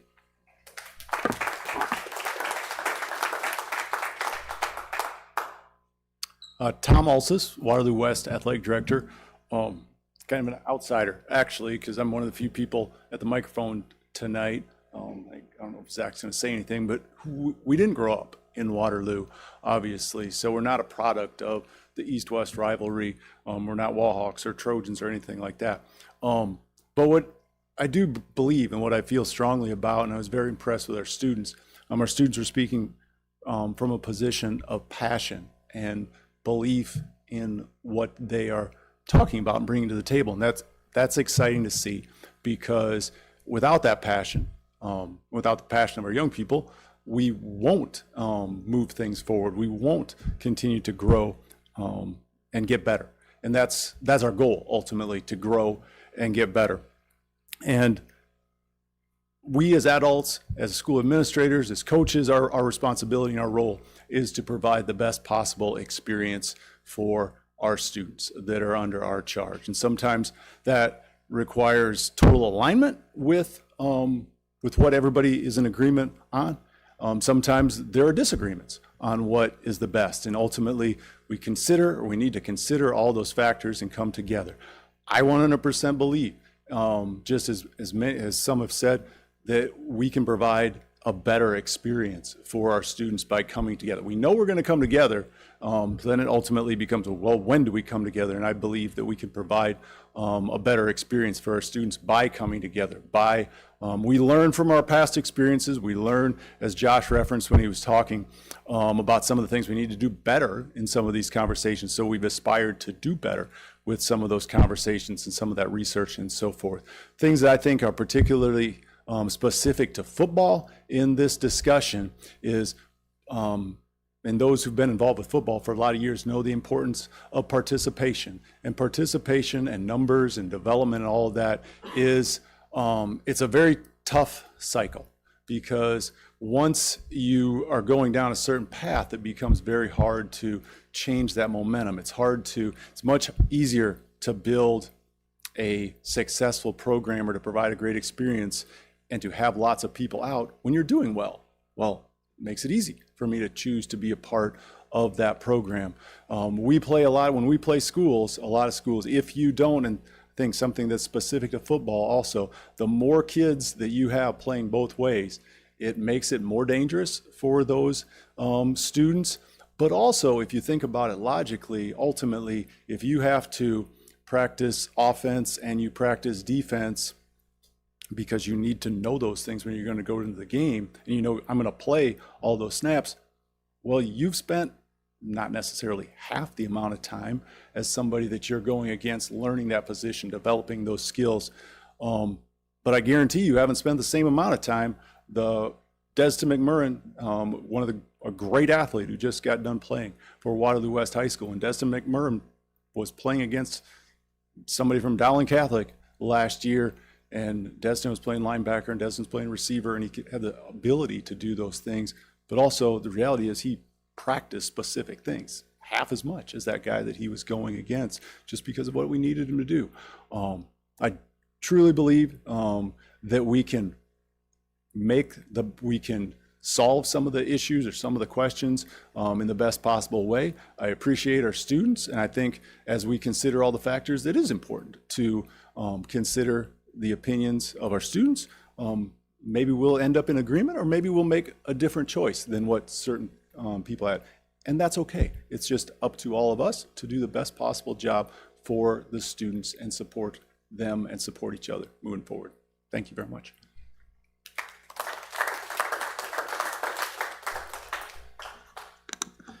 Zach O'Brien, principal of Waterloo United, and as Tom alluded to, I'm not from Waterloo. I was born in Fort Dodge, but a lot of times when people ask me where I'm from, I do say Waterloo, because a lot of my mentors in this room, Ms. Cora Turner, Mr. Byron Phillips, Dr. Anthony Pappas, if he could be here, I have been in this community for 20 years, so I do call this community home. My wife works in this community. My kids go to the Waterloo schools. So I'm very passionate about this. One thing that I would like to say is the schedule did start to lead us down this path, right? Are we going to be able to play 8 games, 9 games? And the state will never tell you exactly what to do, but they will guide you in a direction of what they think. And we are putting ourselves and other schools in a position where we would have 8 games. Yes, there would be forfeits, so it would help us be playoff eligible, but we would not be being good stewards to ourselves or other schools. There would be a lot of schools that would have to find other games and would be stuck with an 8-game schedule. And that's probably really why the state is recommending a combination, because they're looking at us and the whole state. The other thing I will tell you is this is a trajectory that we've been on long before we ever started the discussion of becoming one high school. We're already combined in 13 of 22 sports, and some of that already goes back 10 years. So our school district was already on a trajectory of that. And as we move forward in the next year, if we have low numbers, if we have coaches' resignations, we'll probably be looking at other sports combining as well, even before the new school opens. The other thing that I would say, and I'm just going to echo the safety thing, I attended all of the meetings for the combination of football. I've been to many Waterloo football games, and you've heard a lot of people talk about safety. And I even go back to a time we were playing Cedar Falls when I was at West High and I was an administrator. We were having to send kids out in the fourth quarters, both ways, offense and defense, just to be competitive. One student that I think of an example of is Lance Dunn, who was a multi-time national champion at North Dakota State University. And I would watch him, because he wanted to win for his team, run out and play one play, maybe two plays. And he was cramping so bad, he had to be helped to the sideline. The trainers would roll him out, and he would come back to try and get on that field.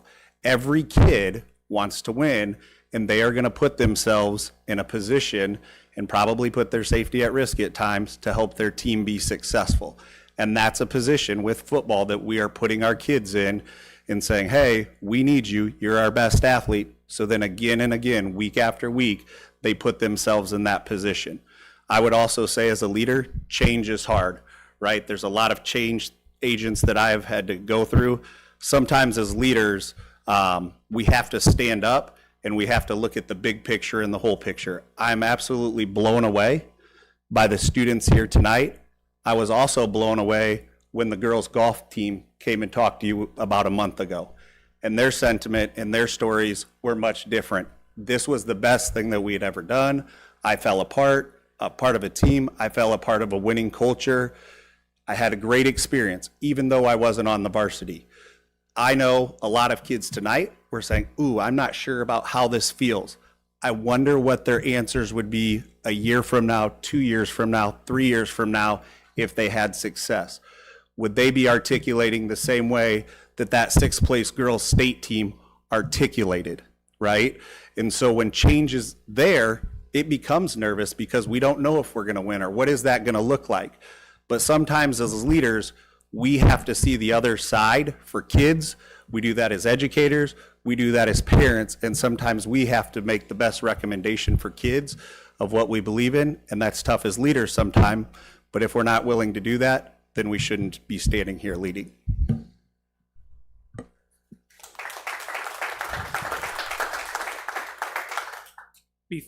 Before we ask questions, can I make one more comment? Because Astor, I appreciate what you said about the board not making the board is ultimately acting on the recommendation, and my name is on the recommendation, right? So I just want to explain this really quick. Josh, I appreciate the timeline that you put up there. This has been a discussion that we've had. It's been for the last 4, 5, 6 months at least, if not longer. Like Zach and this has really been the trajectory we've been in.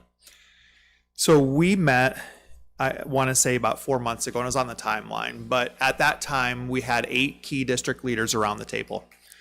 And I asked all 8, I said, where do we stand on this? And unanimously, and this every meeting that we have, it is a safe space to share good ideas, bad ideas, pushback, love it, hate it, whatever it is.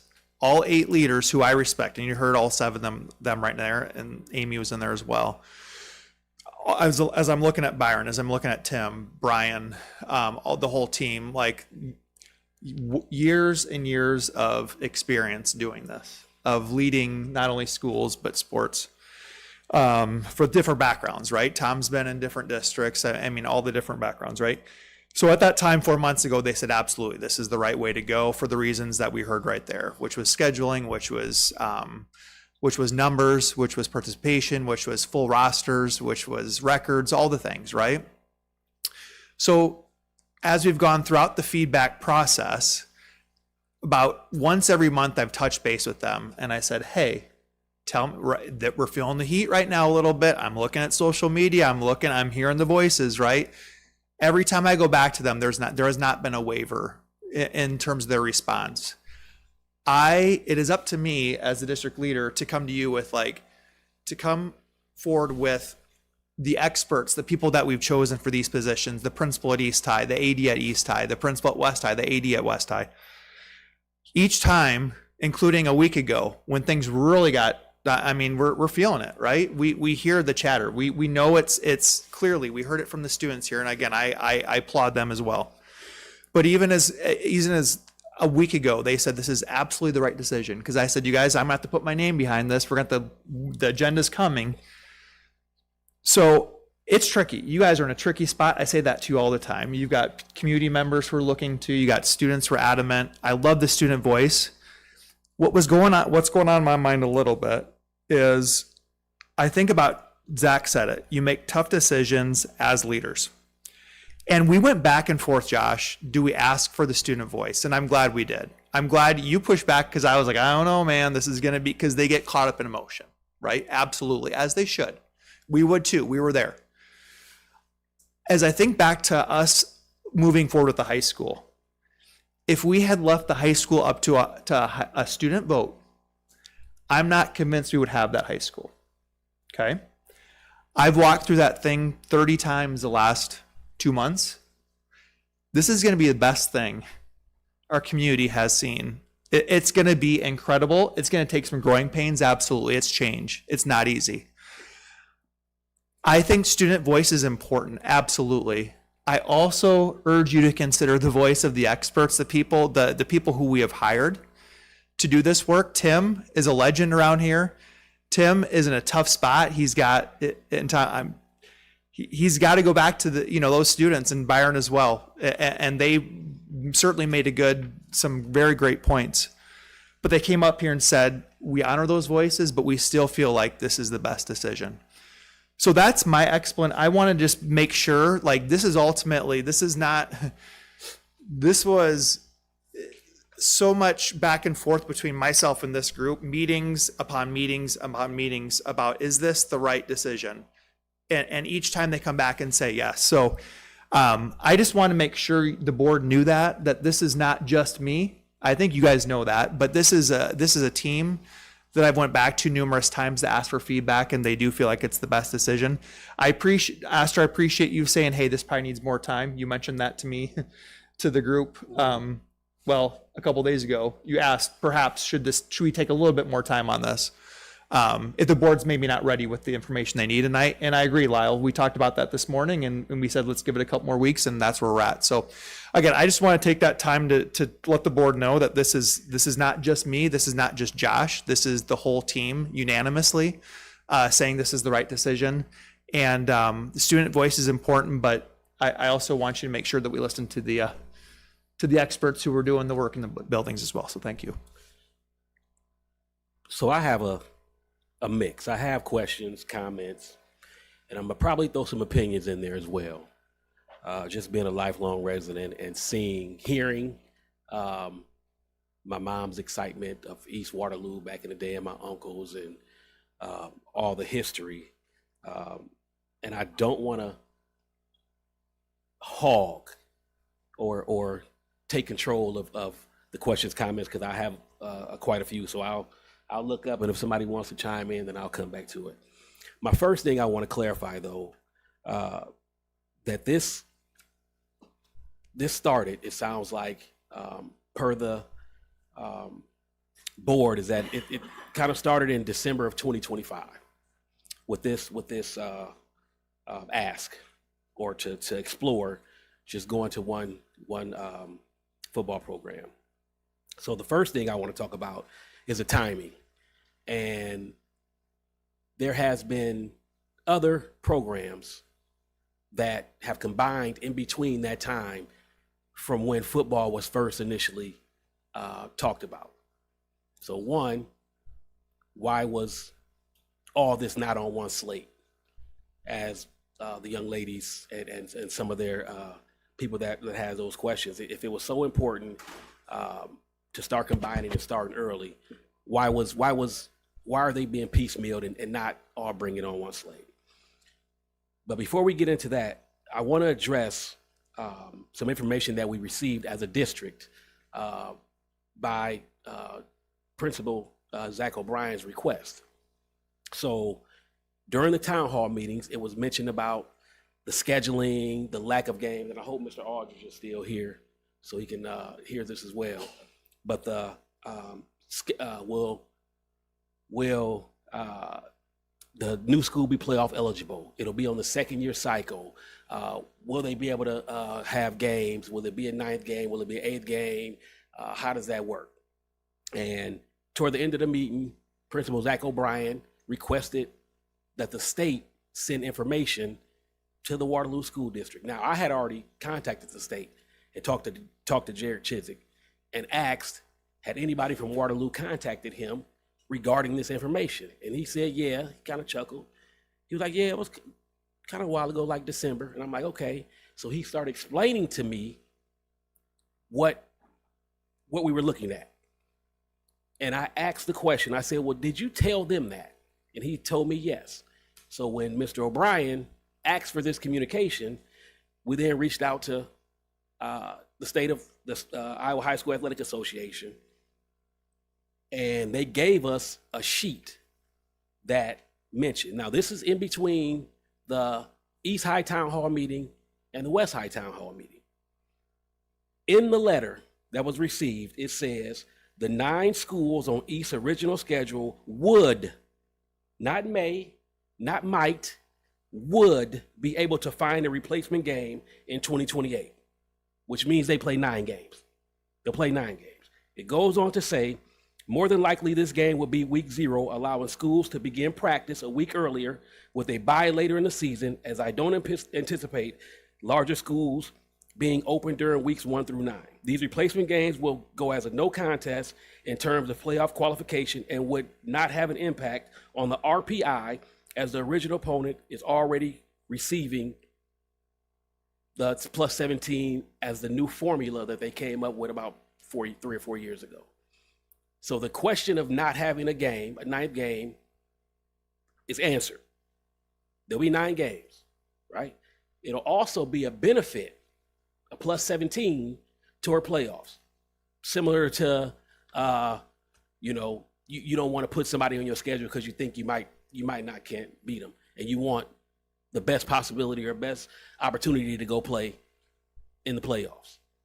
So the 8-game schedule isn't going to be 8-game schedule. It's going to be a 9-game schedule. It may just be a week ahead of time, but you'll have enough opportunity to get prepared for that because you'll start a week earlier. So I do wanted to clarify that, because the letter that we all received does state, it doesn't say may, it says would be able to find a replacement, which means if you can't find one through the school, the district, then the state will help you find one. This is what it says. So I do want to clarify that, and that was in between the East High Town Hall meeting and the West High Town Hall meeting, but it wasn't mentioned, and it still wasn't mentioned in this presentation.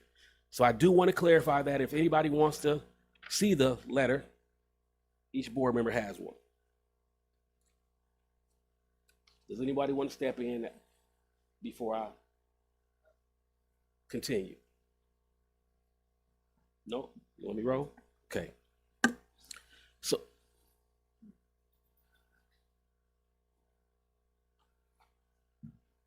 So I did ask for that communication at that meeting, as Astor stated, and my concern was the playoff implication, number one, right? Because I did not want to be as the principal in a situation where we could potentially not be playoff eligible. That was answered by Mr. Chiswick. We would receive the forfeit and the plus 17. The one thing that I do not think is clear is there is not a guarantee that there would be a game. We would have to go out and find one, and someone would have to agree to play us. But I do not believe that the state, and we could double check, I do not believe if we didn't find one that the state would ultimately take over and assign us one. So is there a chance? Yes, there would be 9 teams, including ourselves on that district schedule, that wouldn't have games. But they would not, my understanding is that when I talked to them, they would not assign us a game. It would be our responsibility, and schools could or could not say, hey, yes, we will play you, but they could also choose not to play us, because now they would be looking for games as well, and it would go down more as an exhibition game. So there's also not a guarantee of what level of play that would be.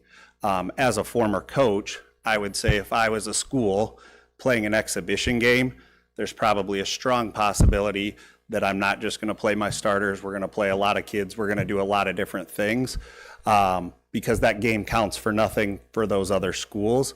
So I think we would need clarification, but to my knowledge, the state never comes in and assigns games for schools. That's totally up to local control to find your own game. I'm just basing off what I'm reading it. It says would be able to. Yeah, yes, I agree. We would be able to, I can't take but that, it's not a guarantee. Okay, we can. It seems like we need to seek clarification from the state on that. Yeah. Correct. That's what that's why I came up. I would seek clarification. I'm just going. And I would ask them. what it reads. It said would, so I just assumed that they would. Yep. Play an 8th game or 9th game. That's the reason why I mentioned it, and that was the reason why we asked for the letter in the first place. Correct. And so my thought was there's going to be 9 teams without a game, including us. So just doing some pretty easy math, 8 of those teams probably get a game. One of those teams probably ends up as odd people out, needing to find a game. Yes, we could potentially look, or somebody could look at going out of state or playing a smaller school. I guess what I'm saying is, you were reading that, as the principal and as the school district, I think we need clarification from the state. If we didn't find a game or nobody agreed to play us, would the state then step in and schedule a game for us? We got some good athletic people. They'll find us a game. We'll be good on the game. So who is going to seek the clarification? Is that up to you, Josh, or to? Yeah, well, I think we've got a little bit because we've already asked about if we're not able to find an in-state game, do we go look at out-of-state? Okay. So to kind of answer those questions, those are the routes we've been going down if the combination isn't going to be now in 27 or it'll be, when it was for 28. I just didn't want it to be that was going to be the hardest thing ever to do or not a possibility to find a game. I wanted to clarify Right. And that. that's why I clarified that Okay. in the presentation and said that we've talked to state about how to find those exhibition games. So when we talk about when I went back to the timeline and the differences in processes, and I mentioned about the board and just how we receive information, or the thought that we're in control of the whole process, even though the end result will have a vote. Looking at the time frame of the athletics as a whole, and we heard from volleyball, we've heard from golf. I mean, we have some highs and we have some positives and some great stories, and then we have some concerns. Now, in the past, now and going forward, what does that look like with communication as far as when we're going to get a master plan of what student athletes are being combined? What's the reasons why? We've heard coaching was one. We've heard participation was the other. Other than we talk about the safety for football, which from what I'm hearing isn't the case. Now, 2 years ago, 2017, 2002, all the way up to, that's always been an issue. And I've never heard the combining of the East and West programs over a 25-year history because of a lack of participation. And there's been freshmen or sophomores playing varsity. There were times where you couldn't even make it to halftime of a East High game because of those reasons. You didn't have you didn't have depth. You didn't have, God rest his soul, my neighbor, one of my good friends. You don't have the high quality of athletes that you had. We reference the 65s and the 70s and those dominant teams. Those athletes aren't walking through the door. So it's a whole different atmosphere and a whole different ball game. But over the course of 25 years, at any given moment, there could have been conversations about combining East and West football if it was truly safety. If and this is not to the current athletic departments or the current principals, but if it was truly about safety, and Mr. Phillips brought up numbers, so to play 43 or 2 and 43, to play 45 games, that's 5 years right there. So imagine all the teams before that. There was never conversation about it being safety. And from my understanding, that's not today's, what you're looking at today for those student athletes isn't the same as it was last year. So it sounded like you had freshmen, sophomores. Now it sounds like you're pretty, I don't know about, I heard about West had a large group. There's a statistic pulled up that was sent by Laura Lee that had the numbers of juniors and seniors, soon to be seniors and juniors, with the numbers. minus the students that are ineligible, that had large numbers for both. One of my board members, and I'll give him his chime, but as moving forward, I don't believe that the numbers as far as fielding a team are the same as, now it's always good to have multiple, 2 and 3 deep at a position, but you can field a team. It sounds like you can field a team. You can field 2 or 3 levels. And even if you field 2 levels, being able to field a varsity team with upperclassmen, I don't think that's the case at either school, from my understanding, right now. Let me answer the question first. Yep. There was a question in there. The reason it took so long was we had other things going on. We were really trying to vet it out, see if this was an optional thing and see what it was. And then we started having the volleyball, and some of these other conversations kind of took over that. Now, I know the board, as we were going through volleyball, had requested, like, what is the plan? Where's the master plan and the timeline for all this? There's not one, because these have been reactionary pieces that we've had to do. It's been coaching, it's lack of coaching, it's numbers, it's all those things. Where football, when we started this process, it was, this doesn't match those two, it's a schedule. So to now project out saying, hey, we still have these other programs that haven't combined yet, so what's the timeline for those? We're not there, but if there's a need to, or if there's a reason that's going to benefit kids to come together, then we will start exploring those. And when it comes to the communication piece, I think we've shown, hey, we started this process in the last year. We've worked to get better. What did we miss the first time? Now, how do we get it right the second time? And if there's something we missed before, we're just going to keep building it out to ensure that we have the full communication and the access points and those things for our families and kids. So I just want to make sure I answered that, as that was one of the questions, and I'll turn it over to Mr. Phillips. I just wanted to respond to the participation. I'll say once again, as a proud parent, my son is an offensive lineman, defensive lineman. And so Coach Mr. Moses talks about it all the time. We may have increased numbers in juniors and seniors, but the majority of them are skilled players. And so you said this discussion hasn't happened in the last 25 years. I graduated in '86. Bruce Perkins and Troy Alexander left. He was the quarterback at East. Bruce Perkins was a running back at Central, and I was a lineman at West. We talked about playing together all the time, dreamed of it. And we win state championships. We win the conference every year, but we get knocked off in the playoffs. We got knocked off in the, so no, that discussion has happened. And some of these gentlemen sitting out here, that's the comments they make to me. It's time to combine. And so we can talk all the numbers. Whatever numbers you have for participants at East High, and I'm going to tell you, I have a glimpse into what goes on because my son, we review every play that he has. That's camp this summer, team camps, and all those things. The scrimmage at Iowa City. And I'm not here to snitch on anybody. I'm not saying they're lying about the numbers, but when I see these orange uniforms in, I know that that's a underclassman. So I asked him who was that, and some of them were here today. Some of them spoke. And those are sophomores and freshmen.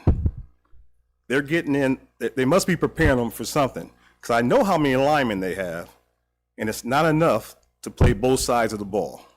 So they're going to be playing both ways, and it's the same thing I've seen for the last 10 years. We run out of gas. Our linemen and some of our other guys who have to play the whole game, they play 60 snaps. They're playing against a guy who's playing 30 snaps.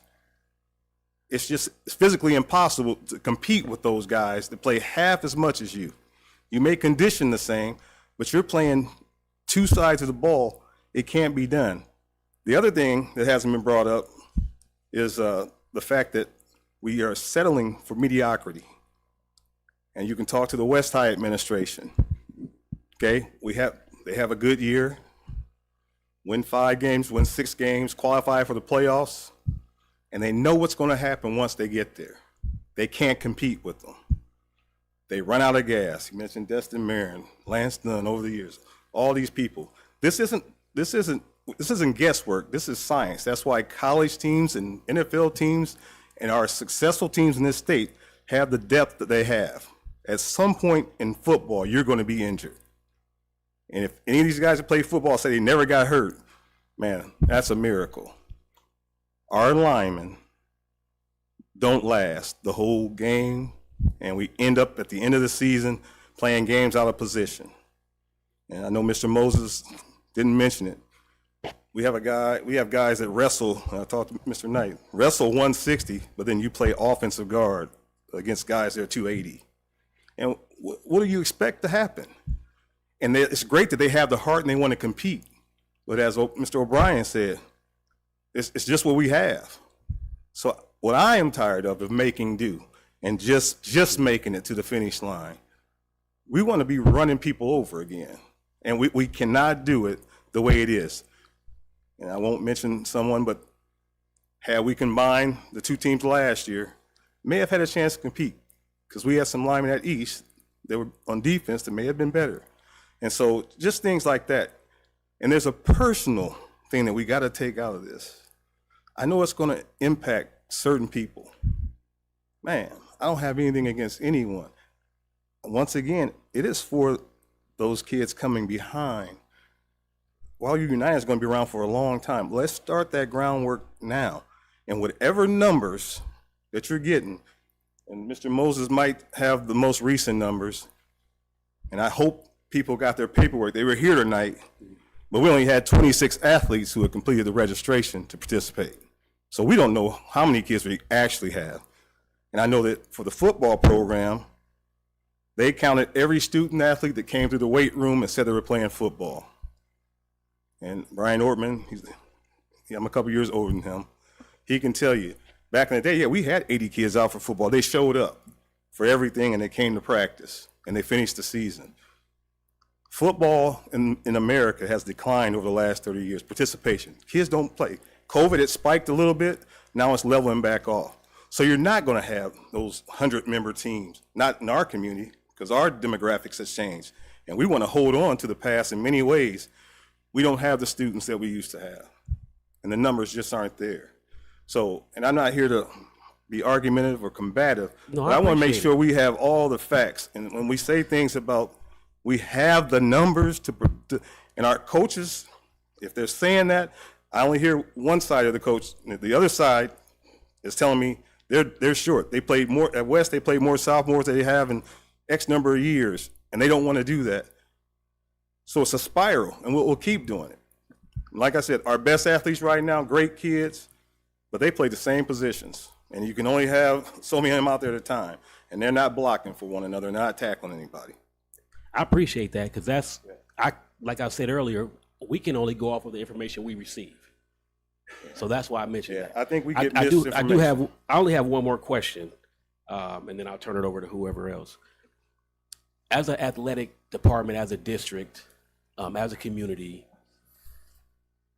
and we talk about past success, we talk about what we want for the future. What communication or thought do we believe with this 1 year, and I think this will help me make a decision on my vote. In this 1 year, combining earlier, how much success are we just looking to get a jump start? How much success are we looking for? Or can we take this same energy and develop our middle school and youth programs? And I've coached, I've officiated. I just don't believe that 1 year, no matter the talent, because it has to be cohesive, you have to put it together, that it could determine the outcome for future 10 years out for Waterloo United if the foundation of the middle school athletics and beyond is addressed. That's where I'm at, and I would like more information on that, more so than thinking that this 1 year, going both ways, having 3 deep in a position, with solidifying a youth program that can be sustained over the course of 10, 12, 15, 20 years? Yeah, no, that's a great question. That's something we're wrestling with. For me to stand up here and say I got all the answers to that right now, we're working towards it and we get it. So, and it's not been a recent thing, but you're requesting the information. I will get it to you before the next board meeting so you have that information.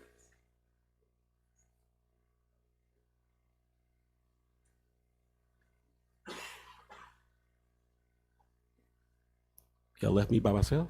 Is that it?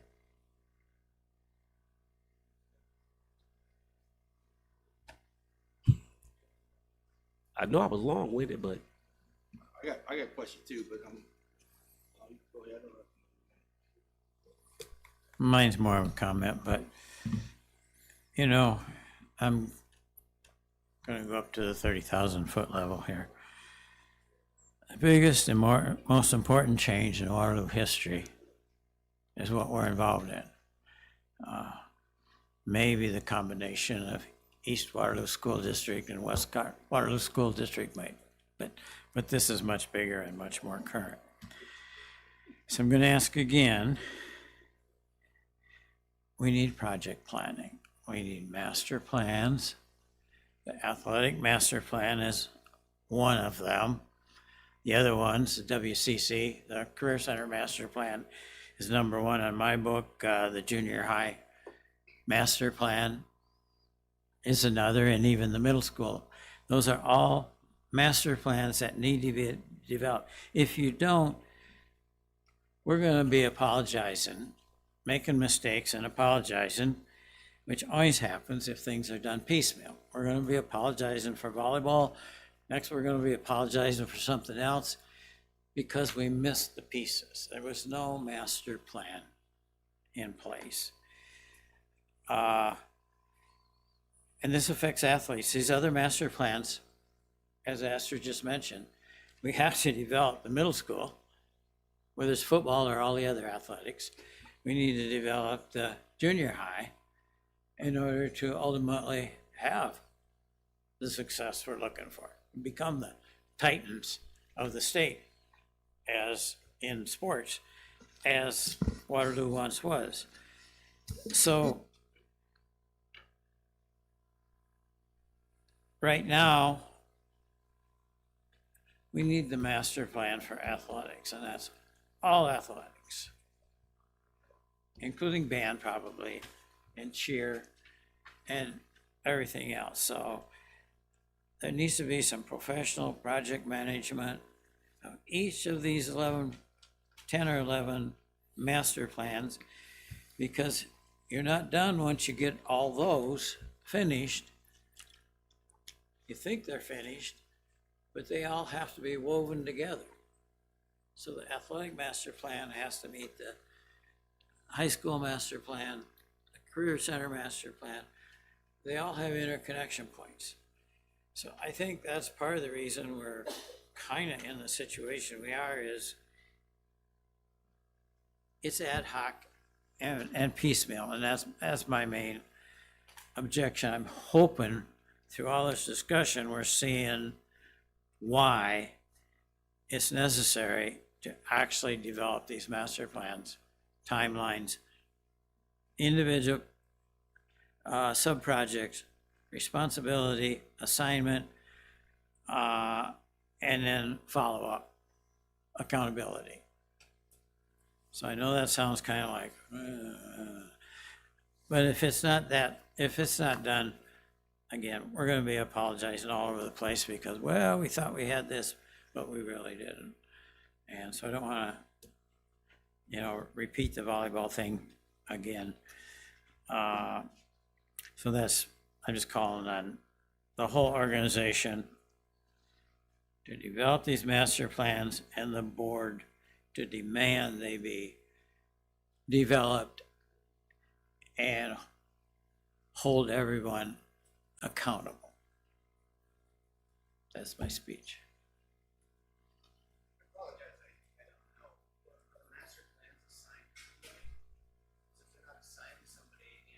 Sir.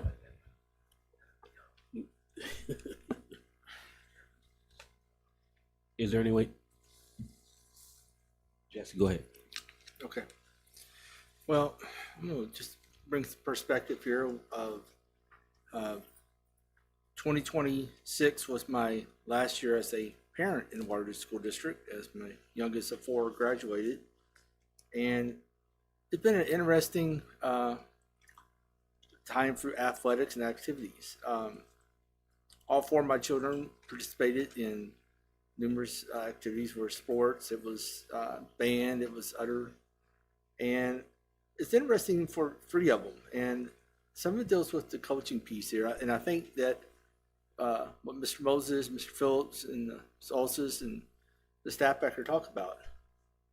Now, my oldest son, he wrestled from the time he was in kindergarten, pre-K. He was just a very amazingly strong kid. By the time he got to 8th grade, he realized he was not going to be really big enough for 4A football.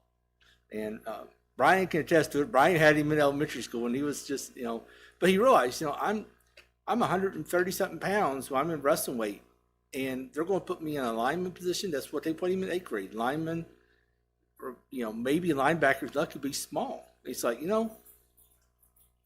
I love wrestling. I probably will get hurt playing football, and this is just not the best option for him. Now, in wrestling, he had a couple of really good coaches that understood development. Now, he was good enough to be at West High at the time to be a varsity wrestler, but most freshmen back in the day shouldn't be a varsity wrestler. And his coaches knew at the time, there's times we can put him in a varsity lineup, he's going to be just fine. There's times we're going to put him in JV because he needs development against the age level and the skill he's at. And he can't develop if he's going against kids that are 3-time state champs and he just doesn't get the mat time.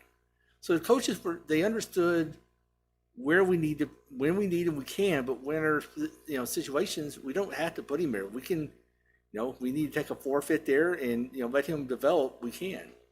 Coaches understood where he was at.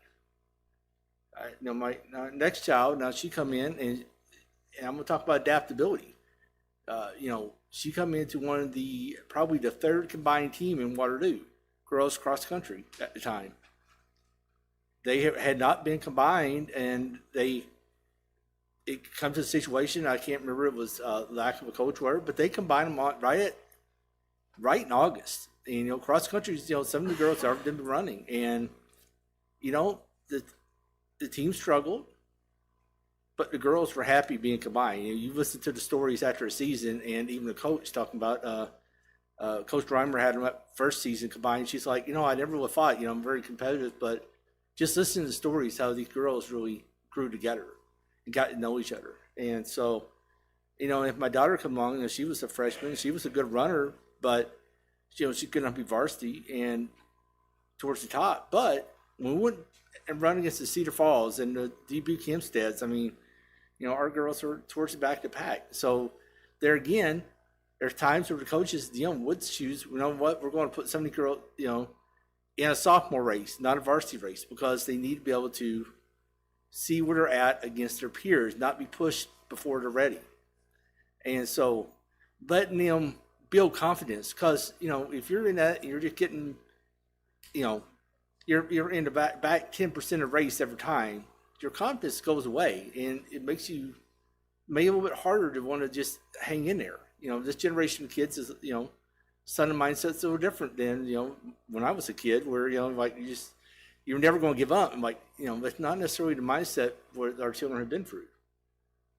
And then I'm going to fast forward to the last child, who was probably one of the hardest working kids you ever seen, but probably the least athletic of the bunch. And the wrestling program was down enough that he could get a varsity position as a freshman. But by his junior year, he won 2 matches because he wasn't ready. But yet he was pushed into the varsity lineup and not allowed to wrestle JV tournaments and stuff to help him develop. Instead, he was out there against kids that are now wrestling, Division I wrestling. He didn't benefit from that. He didn't gain anything from that. If anything, you saw his confidence fall. And it took us to a senior year to get some confidence back. And the reason why had nothing to do with heart, adaptability. It was he just wasn't mature and ready to be in that position. And we're talking about a small kid here. I mean, he wrestled 106 pounds as a sophomore, 113 as a junior. He's pretty small. Brian got to see him in high school too. So, and Tom, and so, my kids have been through that, and they need. Part of it is, we want them to, you want to be varsity, you want to win, you want to do things, but, we also got to build confidence in what they can do. You can get confidence at any skill level of competition.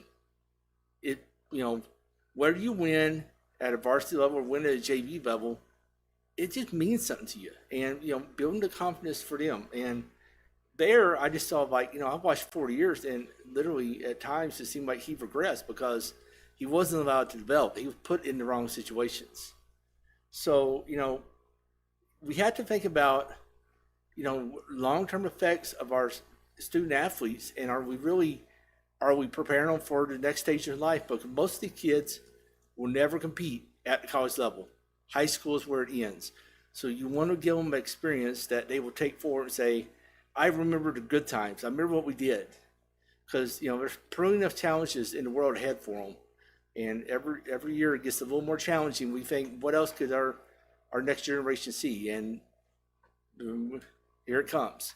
And so trying to give them some positive experience going forward is, I think, the best for this football program. I've been out there. I've watched the season where, both teams struggled. I've watched kids that were not ready for varsity level, not sized right, and just were not developed. And with the physicality of football, there is a much more significant chance of injury if you're not physically prepared, if you haven't been in the weight room, you haven't trained correctly, you haven't got the right technique, or you're exhausted. When you're exhausted, your technique falls off. When your technique falls off, your risk for injury increases, or your risk of your teammate being injured because you can't perform the function that you need, the job you're supposed to do. So those are things I look at, and getting a better player experience. The depth piece that our team talks about is real. Player safety element is real. And, we want our kids to learn and grow and be challenged, but we also want to challenge them in a way that we grow them long-term, not just short-term. And so with that, I really appreciate all the information that the team has been working on this, has pulled together. I know you've been working hard on it, and your speeches tonight, they've just been, moving, and the students as well. I understand. I see from the students' perspective. I appreciate them coming up, and I don't want to dismiss that as well. But sometimes, the students are going to be looking at one level, and our admins and our athletic leaders, we're at a different level, kind of looking down and seeing other perspectives, and so. With that, I will publicly say right now, we're not voting on it, that I trust our athletic team, our admin team here, that they've done their due diligence in bringing forth the best decision they have for us, and I will support your decision when it comes back for a vote.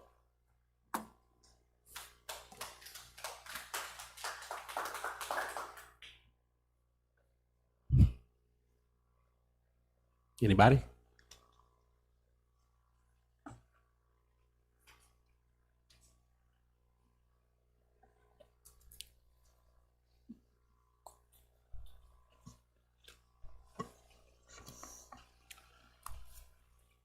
Since this has been delayed, I think I'll wait for more information, more answering the questions before I ask questions or comment.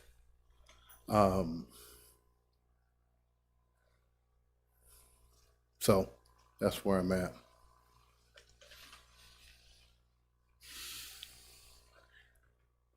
I'll just say that I've had several meetings already before this meeting to get questions answered, so that's why I'm sitting. I think you're looking for something. I'm just saying that's why my questions, I'm not asking questions tonight because I've been meeting with people to get those questions answered before tonight.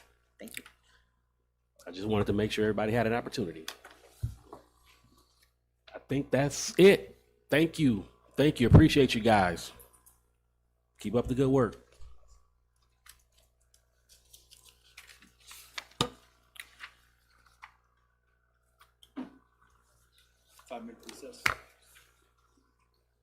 I'm ready to roll. Go ahead. You gotta go. I'm ready to roll. I'm ready to roll. That brings us to the next item on our agenda, which is the consent agenda. Tonight's consent agenda consists of 10 items. Item 1, approval of minutes of June 13th, 2026 regular board meeting, July 30th, 2026 special board meeting, and August 4th, 2026 special board meeting. Item 2, personnel appointments and adjustments. Item 3, bills due and payable and bills paid between board meetings. Item 4, Together for Youth MOU. Item 5, Success Link School-Based Mental Health Services MOU. Item 6, Success Link, fellas. Item 6, School Resource Officers Agreement, City of Evansdale. Item 8, School Resource Officers Agreement, City of Waterloo. Item 9, Memorandum of Understanding with the University of Northern Iowa Teacher Mentorship Coordinator. And item 10, Open Enrollment. Are there any items board members want to see removed? Items 5 and 6, please. Item 5 and item 6. 7 and 8. Items 7 and 8. Are there any others? All right, can I get a motion to put items 1, 2, 3, 4, 9, and 10 on the docket? So moved. Second. All those in favor of approving items 1, 2, 3, 4, 9, and 10, state aye. Aye. Any opposed? Chair votes aye, motion carried. That brings us to item 5. It is the superintendent's recommendation that the Board of Education approve the contract for services between Success Link and Waterloo Community School District for school-based mental health services at a maximum cost of $450,000 for the 2026-2027 school year.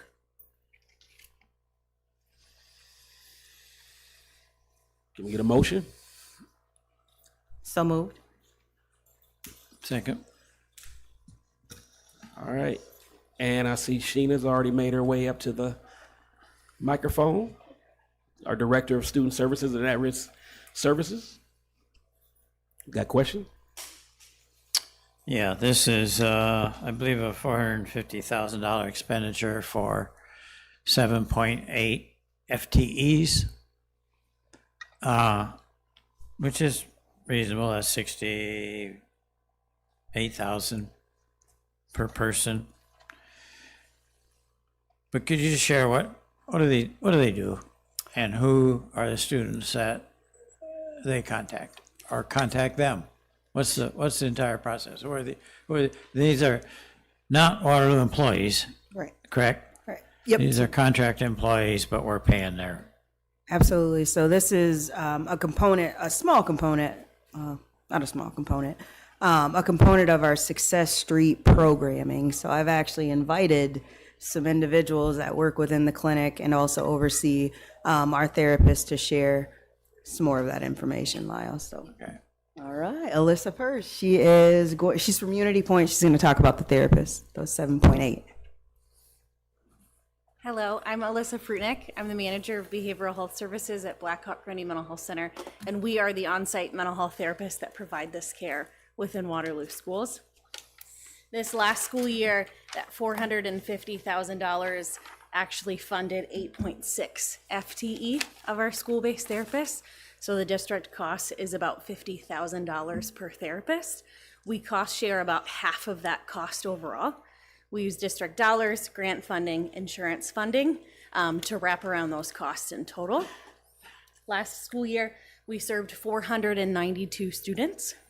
We provided just shy of 6,000 individual therapy sessions at school during the school day to make sure that these students did not have an additional barrier to access care. There is no specific thing that excludes a student from accessing our mental health service. So any student enrolled in the Waterloo schools in kindergarten through 12th grade can be referred, typically by their school counselors or building administrators, to access mental health services. And when parents consent to those services occurring at school during the school day, they get access to licensed mental health therapists to provide that care. Same therapists that they would get if they came physically to Black Hawk Gurney Mental Health Center to access mental health services, but instead our chairs in those buildings providing that care, removing transportation barriers, removing time barriers, removing other constraints that make outpatient therapy more challenging for families to access. So where do the referrals typically come from? Give me a couple examples. Yep, the bulk of our referrals are from school counselors who are meeting with these students one-on-one, identifying concerns. We're really proud of our soft handoff process. School counselors identify a student in need of services or an administrator, often in collaboration with those school counselors. They talk to those families and those guardians about the concerns identified, and then that information gets passed along to us when that parent agrees to services on school being something that they're interested in, and we pick up that referral from there. So when is the parent contacted, and what approval or need is required for them to see the counselor? Same consents to treat that you'd fill in an outpatient clinic. So they're giving us a consent to treat, they're signing that over to us. That gives us full permission to be able to meet with their child for on-site mental health services. So the first contact occurs from the school counselor or whoever in the school setting is making that referral. Sometimes could be administrators, to talk about the availability of mental health services. And when that parent says, yes, I am interested in talking further about on-site mental health, then our team follows up from there to gain permissions, information, explain our processes and what that looks like. And typically what's the duration? Of them in care with us? Is that the question? Yeah. That can vary depending on the severity or the significance of their needs. So some students we may see for a semester, some students we may see for a year or more. And what's the trend line? What specific trend line are you interested in? The number of referrals. Yeah, so last school year we processed, I'll grab that for you. We had, during semester 2, we saw 101 new referrals for therapy. 79% of those referrals went on to become active clients. So sometimes a referral to us may not land as an active client. Maybe we connect them to other services for their care. Maybe they already had services in place and we are helping to kind of explain what that looks like. Maybe there was other supports that the district put in place. So we process about 400 therapy referrals a year is our average across the whole school year for new patients accessing care. So that can be as patients roll over from one school year to the next. We may have some already continuing in care with us, and then we'll also take new referrals. So how does it compare with last year and the year before?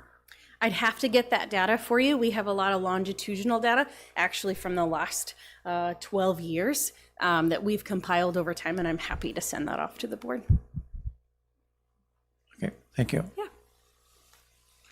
I guess, I'll just make a comment on this. I guess I've seen the execution of what y'all have done. Actually, with the consent and everything. Yeah. So I'm just speaking from an execution standpoint. They are very good on the execution. The other aspect of it is, if there's probably looking at what is growing in our schools today, and it's mental health. So, that's something that, like I said, I was also part of that. Mm-hmm. And so I've seen your process. I appreciate your process. Thank you. And so just want to speak on that behalf as we're asking questions about, what exactly the bottom line of it is. They're there because there's a need. And that need is getting swamped.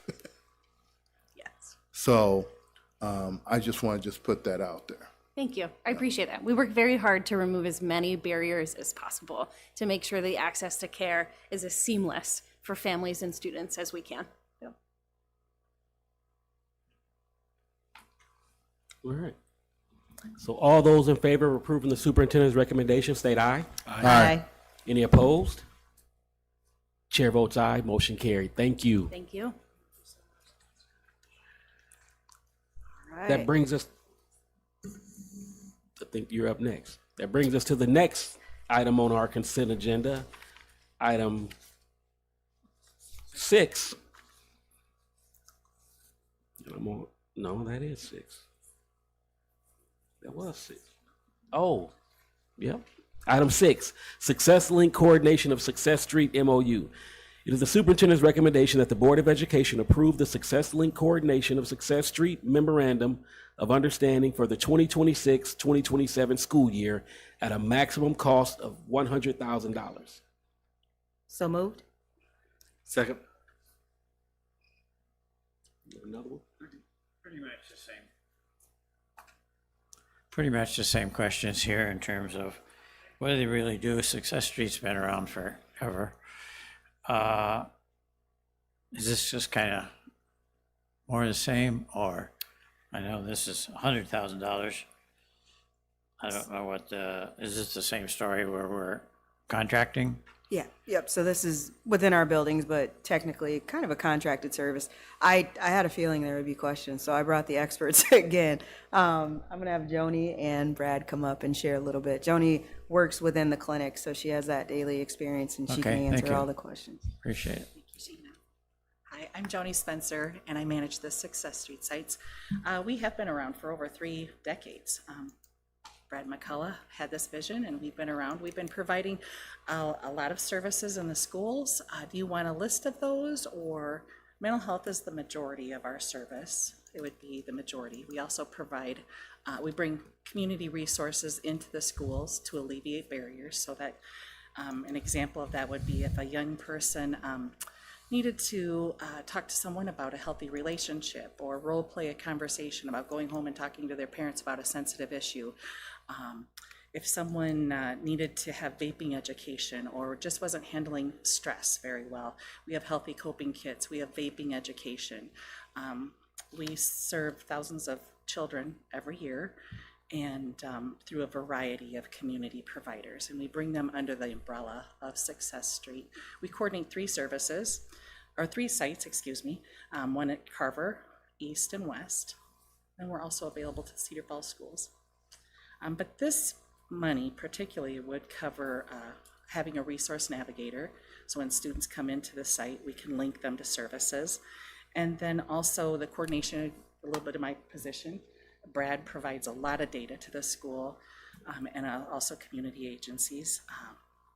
Just the staff training, IT, printing materials, all for $100,000. So this is primarily a referral and coordination with other agencies? Is that what this is? We partner with community agencies to bring those services underneath the roof of Waterloo schools. So I know we spent a lot of time tonight talking about sports and football and lots of things. Really? But I will take just a minute here that there's a whole another group of young people in our schools that need support and education. And when we can reach young people in elementary schools with mental health services, mental health therapy, a young person can access a variety of different services. And I will just say it's more than athletics. And I am a parent of 2 athletes in Waterloo schools, but we are serving a lot of young people that don't have the opportunity to participate in maybe athletics or band or these other activities that we were talking about. We're talking about young people that are struggling right now or maybe are in crisis, and we are the service that can link them to maybe Riverview if they're in an abusive relationship, or Pathways if they're vaping or using other substances, or mental health therapy. If they need to role play a conversation again with a parent, and they're wanting to talk to them about a relationship, or we just help young people with whatever the request is they come in with. We want to help link them to whatever service it is. And yeah, we've been doing it for over 3 decades. So these referrals do not require parental. Some do. The mental health services do. If a young person, I'm wondering if you're asking if someone were asking about sexual health. Is that what you're wondering about? Okay, if someone were wanting information about healthy relationships, we have health educators that come in, and it is a confidential service. But one of the first things that we talk about is how can we talk to a trusted adult? How can we help role play a conversation with your parents? Someone is concerned about a sexually transmitted infection, which Black Hawk County, we're ranking very high in the STIs. If someone were to come in with that concern, we would sit down and have them meet individually with a health educator and provide that information. Okay. Thank you. Yeah.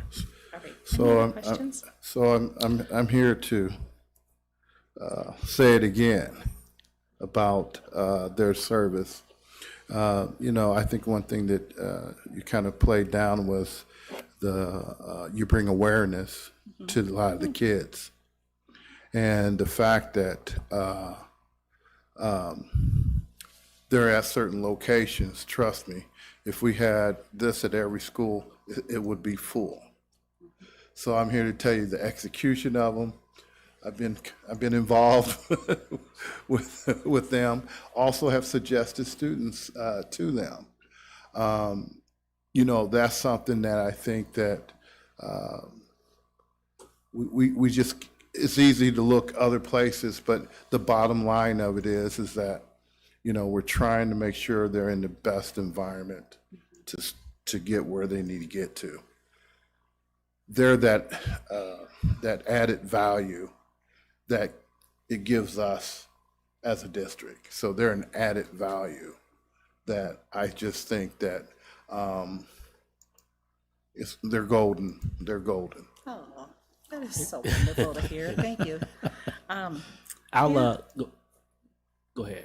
So I'll piggyback off of that as well. Can you talk about, because I know you just don't, you're just not in the buildings. Mm-hmm. You're pretty wide ranging. Can you talk a little bit about, because I know, we partner with you in the summertime as well with students. Access throughout the year. What does that look like? Where are you housed out of throughout the year? And how can students and families access your services, not just within the school building, but beyond? Yes. Well, we partner very closely with Together for Youth, which is another organization underneath Success Link. We have health educators going into the schools providing thousands of messages all year long, so young people know how to link to Success Street. So they're getting that information in the schools, and then, like, we've been to the UNIQ. You've invited us to the UNIQ. We go to youth serving agencies, faith communities. We want to make sure that not just the students and young people know, but parents can also use this as a resource too. So we're doing a lot of outreach, not just in my position, but we partner very closely again with Together for Youth. Did I answer your question? Yeah. Did I? Okay. Yes. I just wanted to highlight that you're not just within the schools. Yes, not just in those 3 schools, but all the students can access us. Yep. And community as well. Yes. Are there any more questions? All right. All those in favor of approving the superintendent's recommendation, state aye. Aye. Any opposed? Chair votes aye. Motion carried. Thank you. That brings us to the next item on our agenda, item 7, School Resource Officers Agreement, City of Evansdale. It is the superintendent's recommendation that the Board of Education approve the School Resource Officers Agreement with the City of Evansdale for the 2026-2027 school year. So moved. Second. I'm not sure who pulled it, but Sheena is also, this is under her, student and at-risk services. I pulled it because I just wanted to, we did receive an email from a community member with some concerns about the, and I was combining 7 and 8. I don't know if I should have done that, but I was combining those together with the increase and we're decreasing, employees and with the budget constraints and things like that. And here we are increasing 5% over the next 4 years. But then also with that report that just came out, and I'm looking for it in my email and I don't have my readers. Rethinking school safety in Iowa, final SRO report, and the report, the breaking news that kind of came out about that. I just wonder if it's time for us to have a conversation. I know Director Cox, in the text message when it came out, he had said, being in the schools, they're doing some great things. And as a board member, I would like to hear about some of those things, especially with all the things we're hearing about, people kind of being anti-SRO offers and things like that. I think it's time for us to have a conversation about that before we move forward. Absolutely. So if there's a question there, let me know. But the first thing I have the same question. I probably can. Yeah. So the question, the percentage, the raise percentage, and we're going through budget cuts and we had a salary freeze with our employees and we negotiated. So my question to go back off what Director Matlock said, was there negotiation? I'm sure there were negotiations. Was it the same negotiating team that negotiated our district employees, that negotiated with the SROs and the City of Waterloo police? And what does that look like? Was it the same process? And how did you come up with the percentage of raise or compensation, I should say, in relation to that? Yeah, so it's not the same. I think you mean WEA, maybe. It's not the same process. Those are working with teachers in our district, and this is a contracted service. So the way that this process. So was there, or you probably will explain this, but just to help you out, was there a negotiating team with this process as well? Okay. Yep. So the way that the process begins for the SRO contract is because I oversee it. It's an outside agency. I oversee the process and as well as the contract. And I start with Officer Ludwig, who is here. She's our SRO sergeant. She's connected to all of the people that be in Waterloo PD. We start with her, just general language in the contract based on the previous year's contract. We started out with, you can come up here and talk a little bit, but we started out with holding the contract steady, was our position in Waterloo. However, because it's a contracted service, it's an outside agency, we don't dictate their salary. And so we learned that very quickly when we came to the table.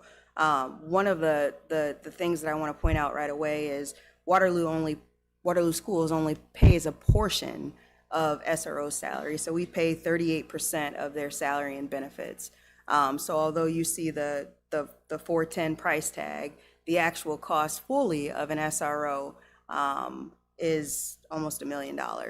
And so we came to the table, didn't reach an agreement right then and there. If I'm being completely honest, there was some back and forth.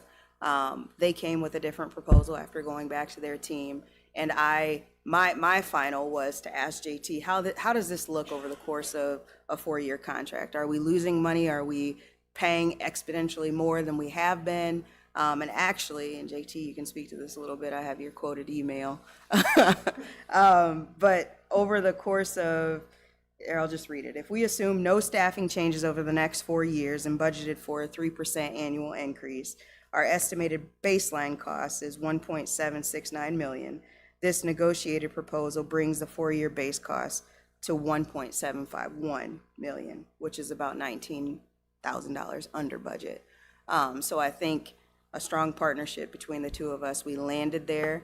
I'll be completely honest. It wasn't there when we came to the table right away. We had to come to an understanding, and that understanding was based in the conversations that we've been having as an organization. I said at the table that day, hey, we're working through our own budget crises and financial woes and whatnot. That initial number is not going to work for us. And so, come on up. This is the assistant chief. He can talk about their, I guess, vantage point with the numbers. And first of all, thank you all for having us. when we first came to the table, obviously, we heard about budget restraints for you folks, and obviously we're all in the same boat in that regard. The cost for officers has gone exponentially up, but when we sat down, we really heard from the school system and the negotiating team really how dire it was and how important teachers were and how important your staff was, and they really, really didn't want to lose any more people. So when we went back, we didn't agree. It wasn't even close to an agreement at that point. But myself, the mayor, and the chief sat down and said, look, this partnership with the schools is a long-standing partnership, and it's more important than a few dollars. So we went back and we looked through all of our numbers.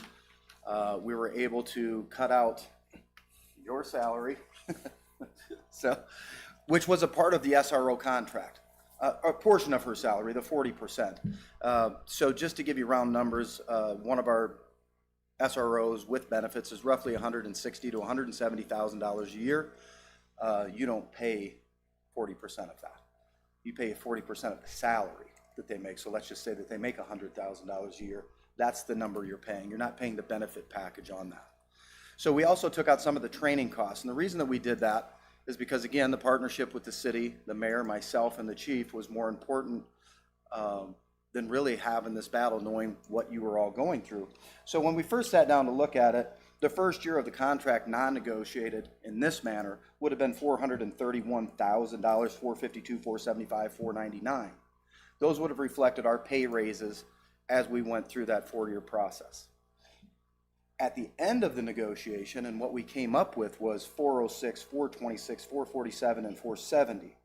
So really the third year of the contract wouldn't even be as much as the second year.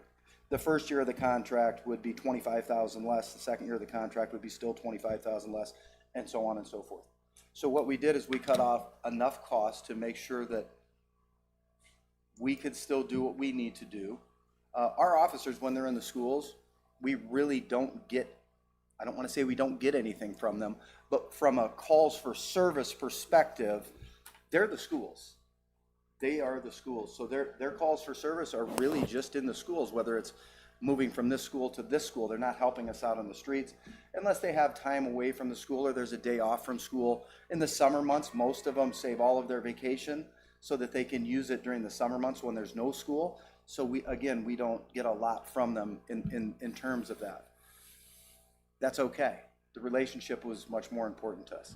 That's why we landed on those numbers, and I'm glad that you mentioned that it would be a net gain for you at the end of this contract. And that was really the point of the contract, so that we could make sure that everyone with the same struggles was in a better place at the end of the contract than they are right now. Any questions about that? I have a question about the details and some of the services provided other than the financials for the SROs. So it says here, school resource officers assist schools in providing a safe and orderly environment through the introduction and presentation of substance abuse and violence awareness programs. Is there a curriculum that you go by that you implement within the school buildings, and is that possible that we can see that or possibly see that in action if we go to a school building? Like what does that look like for these violence awareness prevention programs? And we also in the past have talked about the community policing and not just being there reactive but proactive and getting to know students and popping in classrooms, giving presentations. How often does your SRO officers do that? And then is there a specific curriculum that goes along with that, and how often is that within the classrooms? It's a great question. I'm the bean counter for the department. This right here is the expert of all SROs, as she's been in charge of it for a long time. So I'm going to let her speak to some of those points, but I'll stay here in case you have any more questions. Melissa Ludwig, Sergeant with the Waterloo Police Department. So as of when I took over this unit was 3-4 years ago now. There wasn't a set program such as DARE, if we remember that. There's some other programs that have come out since then as well. the officers currently, it's just more of a conversation that they have with the students. I know, and I've seen video on them, where officers have these conversations with kids about, well, that was dumb, you shouldn't do that, you know, let's try and figure out a way that you can be better at controlling your anger, at your violence, at, you know, I know one SRO has had 3 students write essays on how to be better with their anger, not vape, and why vaping is bad. And I can't remember what the other one was, but I'm like, well, that's an outside approach to this. And I'm like, it makes the kid think. So I let him go with it. But as of structure, there's not like a set curricula, because I don't think there's time for it, because they're all over the school.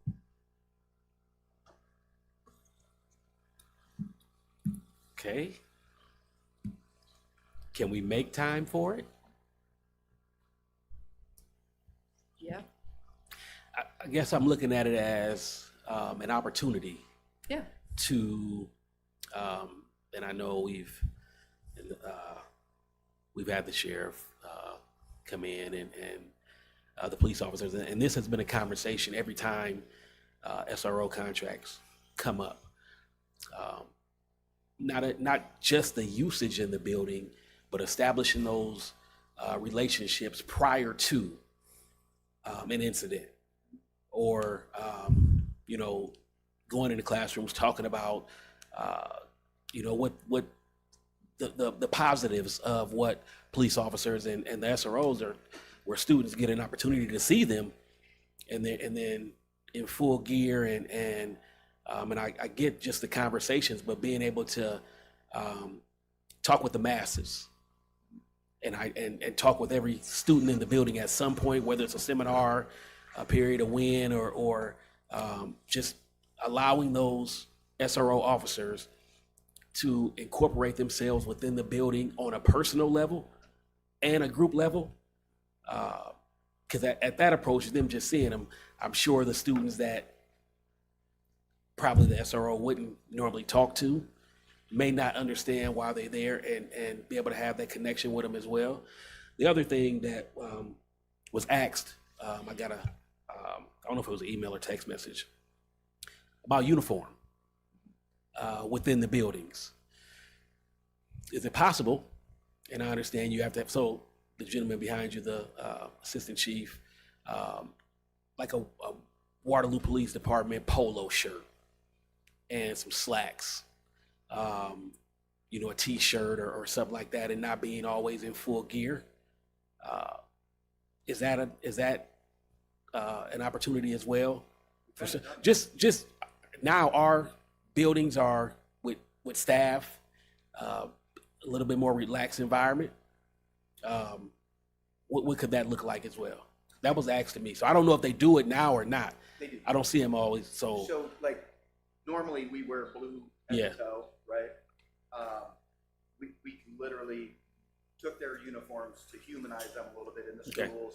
They're wearing khaki pants. They're wearing a t-shirt at some point. Sometimes they have patches on. Sometimes they don't. We're wearing t-shirts. The best. That's kind of one of those things that we've got to have. We just don't know. It's not because. Can you step up to the microphone so they can?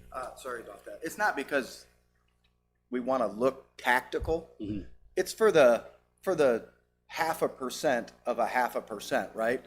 So in our line of work, and I've been doing this since 1997, I've been around a while, we train 100% of the time for 1% of the time and spend 99% of the time hoping that 1% never happens. So just like the school board, just like the school systems, we don't ever, ever, ever want that to happen. The reality is it could. So yes, we've taken the uniforms down. We're trying to humanize them within the school so they're a little more approachable, relatable. And that's a newer thing. That was probably within the last couple years when they came to me and said, look, can we do this? It was at a minimal cost.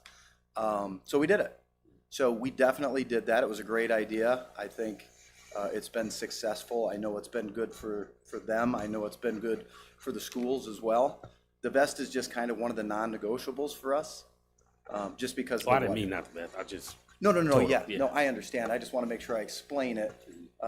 It's for that half of a percent that none of us wants to ever have happen or talk about, so.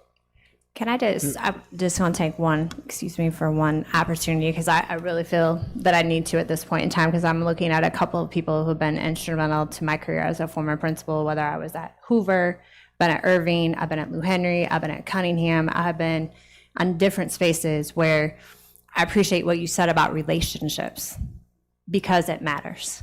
And I have been so blessed, and I'm gonna probably get in trouble for saying this later, but to work with Officer Nissen, to work with KJ Tucker, to work with Sergeant Ludwig, who is helping me on a project right now with Gates Park, who we have decreased the violence that has happened at the splash pad, all because a community effort came together, and she's been at the table with us.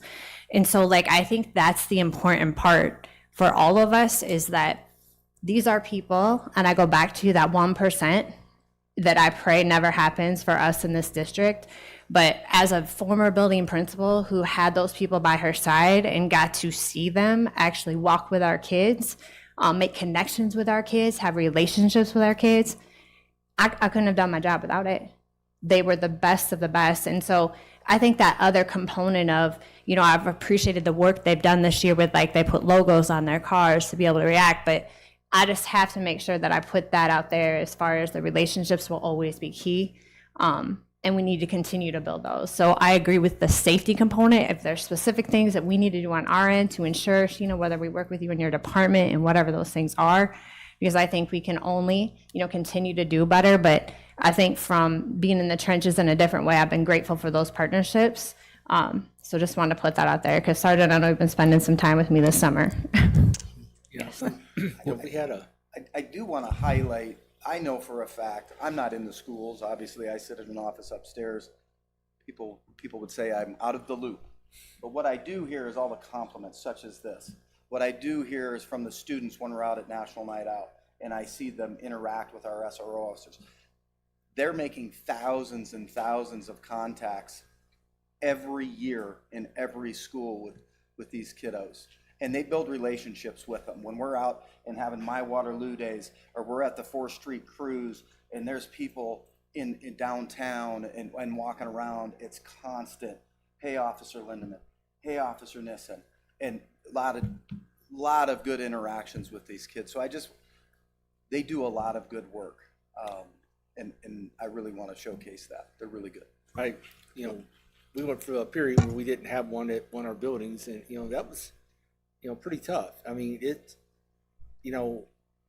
when I was a child, we had a police officer that did crosswalk. That's all they had to do. We didn't have the same worries we have in our society now. And, it's that moment you hope never happens, but have the responsiveness of having you on site and there, and you'll see things that the average, an educator may not see, because we have different blind spots. You have advantages as well. So, I appreciate, I got to know a lot of your officers. We've known each other a long time now, and it's Officer Lindeman. I can't say enough for him at Hoover. My youngest just thought the world of him, and Officer Hesse. She's retired, but he got some great experience. You guys too. You guys really treated him really well and got to learn about the police department and stuff. So hard to believe the little kid's already going to college next year. But no, seriously, I do appreciate the work you do and relationships you build, and just providing, I realize there's different opinions on it, but from my perspective, I really appreciate having that sense of, my kid has somebody there watching them when they go to school, and that you're trying to learn through the relationship, not with the kids but also the families. You're establishing those relationships when they're in elementary school, and it carries forward. We've heard so many stories where the relationship you made with a family in elementary school come back and help you guys resolve a situation when it was older. Be able to desensitize the situation rather than let it elevate it. So like I said, appreciate all the work you're doing and just the continued partnership, so. I want to piggyback on what I think Astor was suggesting, and that is, I think at one time there were formal, informal, but presentations, 15 minutes here and there, that were scripted basically. I think drugs for the most part, and that you know were part of the curriculum, not officially, but social studies on these days, you know, an officer's going to come in and explain this or that. And so whether it's drugs or whether it's the ramifications of being compliant or not compliant, you know, just explain that. Even if it's unjust, being compliant is probably the better route to go. You can fight that battle in court, not on the street, you know, so every arrest doesn't end up to be a wrestling, you know. So just kind of, I don't know if it just seems like there might be a positive aspect of being able to kind of disseminate some information that might be helpful to students when they're in a reactive mode. I think all of our SROs have taken that step to try and do that. So if they have a student that is reactive, they try their best to de-escalate them, as said before. President Williams, with the classroom stuff, we do have like officers, our SROs, going to government class and talking about law enforcement and government, Okay. and the exchange there about, you know, and the kids are able to ask whatever they want. I know our Expo SRO says he's gotten some off the wall questions, but he's answered them the best he's been able to. So I know through the high schools that is something that is being done, just not on a curricula type level with us, maybe the teacher, but not. I just think that what you're mentioning is probably a joint venture with the administration and you guys just doing some, you know, those pop-ins and just kind of keeping track, just, you know, kind of keeping the data and everything. It's been my experience that what you guys bring to the table is the relationships. Some kids I have seen actually would not listen to anyone if it was not the SRO. And that's a relationship thing. That's not an authority thing. It was a relationship thing. And so I think that the fact that, you know, tweaking it just a little bit on getting into classrooms, but, you know, that's something that you can sit down with the administration and look at, hey, let's look at this. I already know they're answering questions. I already know kids are going to them. I already know they're making a great impression. But I do think that we can, there is another element of just tweaking it a little bit, which I don't think that's a problem. And I just want to say thank you for the conversation. That's exactly what I wanted to happen, you know, because I'm not in the schools daily, and I appreciate our board members that are in the schools and our administrators and things like that having these conversations. Because when you see a headline that says study shows Waterloo schools among districts with unequal arrests of Black students, that's what I see.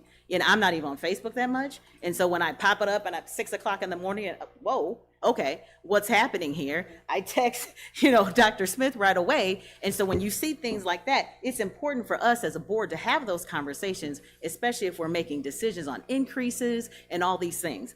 Definitely glad to hear about the relationships that are being built amongst our students. That's what we want. We want our students to feel comfortable talking to anyone in the school, but definitely our SOO officers. So I haven't had a chance to dig into that report, but I'm planning to. And so maybe at some point, if we need to have a conversation, if there are some more alarming things in there that we need to discuss, I think that's important for us to discuss those. You know, if there are some things going on in the Waterloo schools that are causing more arrests to happen amongst our Black students, do we need to get more community partners to walk alongside of our SOO officers to make sure that we're getting those students the help. Mike Robinson with his, program that he has, Back to Basics, and I could probably name an impact with the things that you all are doing with our young people. If we need to get those partners in and working alongside of you as officers in the buildings, that's what we want to do. It's all about the partnership. So I appreciate the partnership and the relationships that you're building. Thanks for the conversation. Y'all took the bait.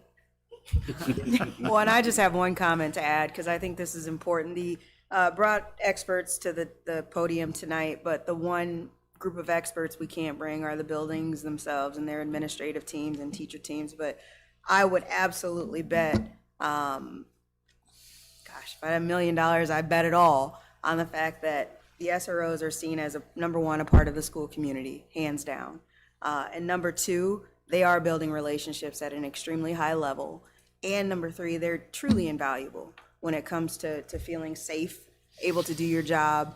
And although the report says what it says, I know that there's far more positive coming out of having SROs in our building than there are negatives. We are, however, unpacking the report this Thursday. So if you want to join, I bring all of the SROs together. We have a conversation to kick off the school year.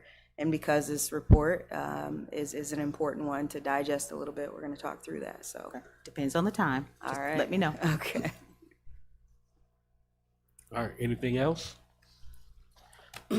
All those in favor of approving the superintendent's recommendation, state aye. Aye. Any opposed? Chair votes aye, motion carried. That brings us to item 8.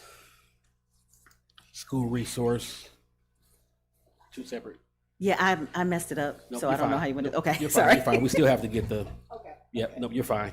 There are two, just to clarify, two separate contracts. So Yeah, Evansdale I'm doing- has its own contract. There is no financial changes to. Yeah, we're doing 8 Okay. now. 7 Oh. just went. Okay. Am I right? Yep. Help me out. Yep, ready for 8. Yeah. Okay. So we're on. It's a long one. night, but Yeah. we're ready for 8. You know, I've been messing up all day, but I was on it with that one. I need a little credit. All right, that brings us to the consent agenda number 8. School Resource Officers Agreement, City of Waterloo. It is the superintendent's recommendation that the Board of Education approve the School Resource Officers Agreement for the 2026, 2027, 2028, 2029, and 2029, 2030 school years as outlined. So moved. Second. And I'm sure we got all the questions answered. All those in favor of approving the superintendent's recommendation, state aye. Aye. Any opposed? Chair votes aye, motion carried. Thank you. Thank you all. That brings us to the next item on our agenda, item 10, sale or disposal of real property. It is the superintendent's recommendation that the Board of Education approve the offer from Victor Rottenhouse to purchase the former Expo school site for a total purchase price of $155,000 as listed. So moved. Second.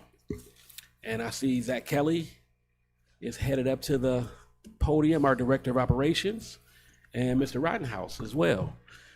So you want to give us a little bit more information on this? Absolutely. Good evening, everyone. So just kind of high level here on my end. We put Expo for sale about this time last year. We put it up for sale through the district. It went for probably 6 months or so.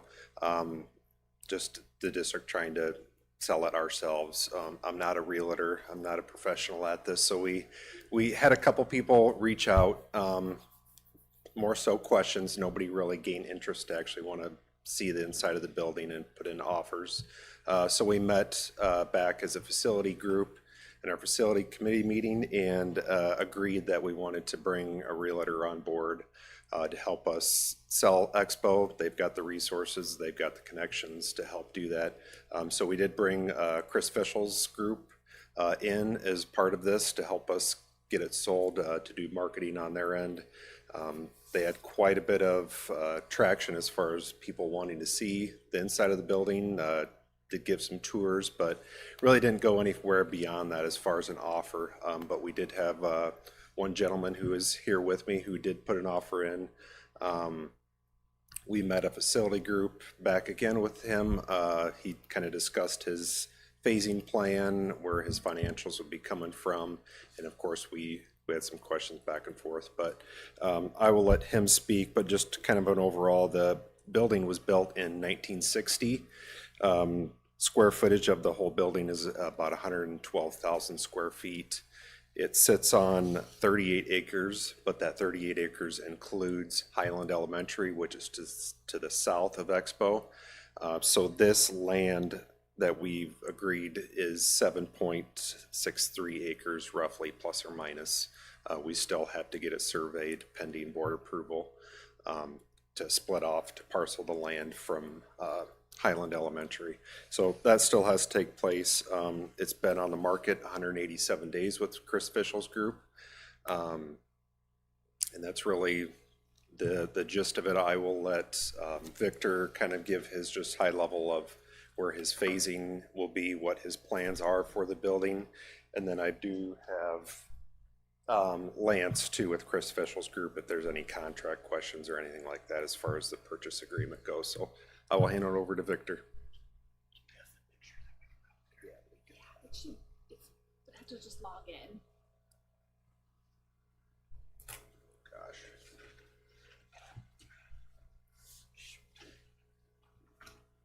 Just to clarify, while we're picking that up, the sale price of 155,000, that's as is? Correct.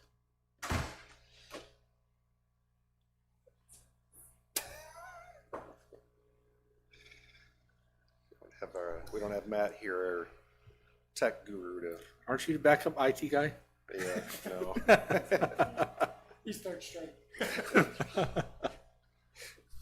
This is why we need to combine depth. Yeah. I'll let you talk. Sure. While I get this up here. First of all, thanks for the opportunity to explain my vision. As we all know, that school has some issues. One of them being asbestos. The remediation of the Rath building, as you're probably aware, was about $2 million, and that contract went to a company out of Des Moines. That probably is not in your budget to tear that down, even if it was half of that. That being said, my offer is as is, where is. And what I intend to do with that is create veteran housing opportunity. I'm not turning it into a halfway house per se. I want to create fourplexes under one roof. And there's a certain trick in the International Building Code that allows me to do that, but then sell it off to veteran homeowners. The vision is a commercial level on the bottom floor, residential on the middle floor, and then green housing on that top floor. The thought process there is by putting a veteran in one unit of the fourplex, that I can subsidize their living out of the other 3 units, the commercial level, and the fruits and vegetables that would be able to be sold off of the roof. The other advantage to the fruits and vegetables, of course, would be it would be therapeutic from a mental stabilization standpoint. And I've already spoken to Martin Brothers Foods.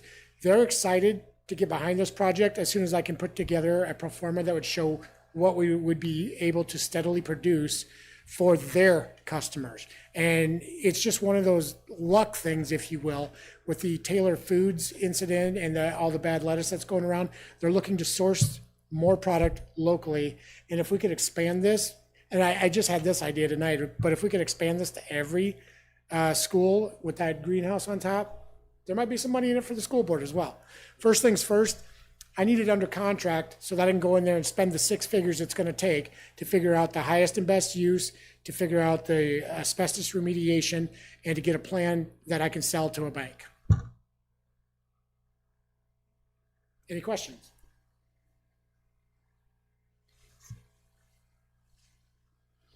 Where did we end up with the reverter clause? The reverter clause is in the contract. I have 2 years to put $500,000 into the improvement of the site. Okay. Otherwise, you get to buy it back for whatever, for the $155,000 purchase price. I will address this because I don't mind. Somebody on the Facebook post was hating on you for selling it at that, on me for buying it at that price, talking about how I would go in there and strip it out and then let it go back, that kind of thing. I can assure you that that won't happen. You're welcome to add an addendum to that regard. One of my, the only other caveat on that is that in order to make this happen, I mean, this building, the remediation, I anticipate to be about $1.2 million. I had to throw up there something so that people wouldn't just literally string us up in the street. That's why I went with the 155,000. It is dependent on me being able to remediate that asbestos issue the way I believe I can.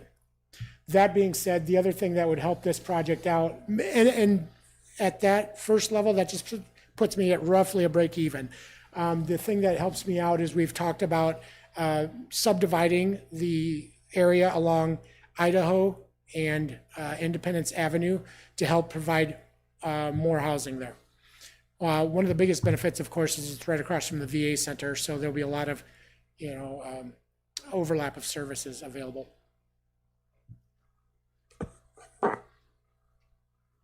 I just want to know what a reverter clause is. Can someone explain that to me briefly? If I may, the reverter clause says that if I do not put in $500,000 into the property in the next 24 months, that after that the school board has the opportunity to buy the property back at the same $155,000 that I paid for it. Many years ago, we sold a couple buildings and they were just left to be dilapidated, and we couldn't do anything about it. And everybody said, "That's a school building, why aren't you?"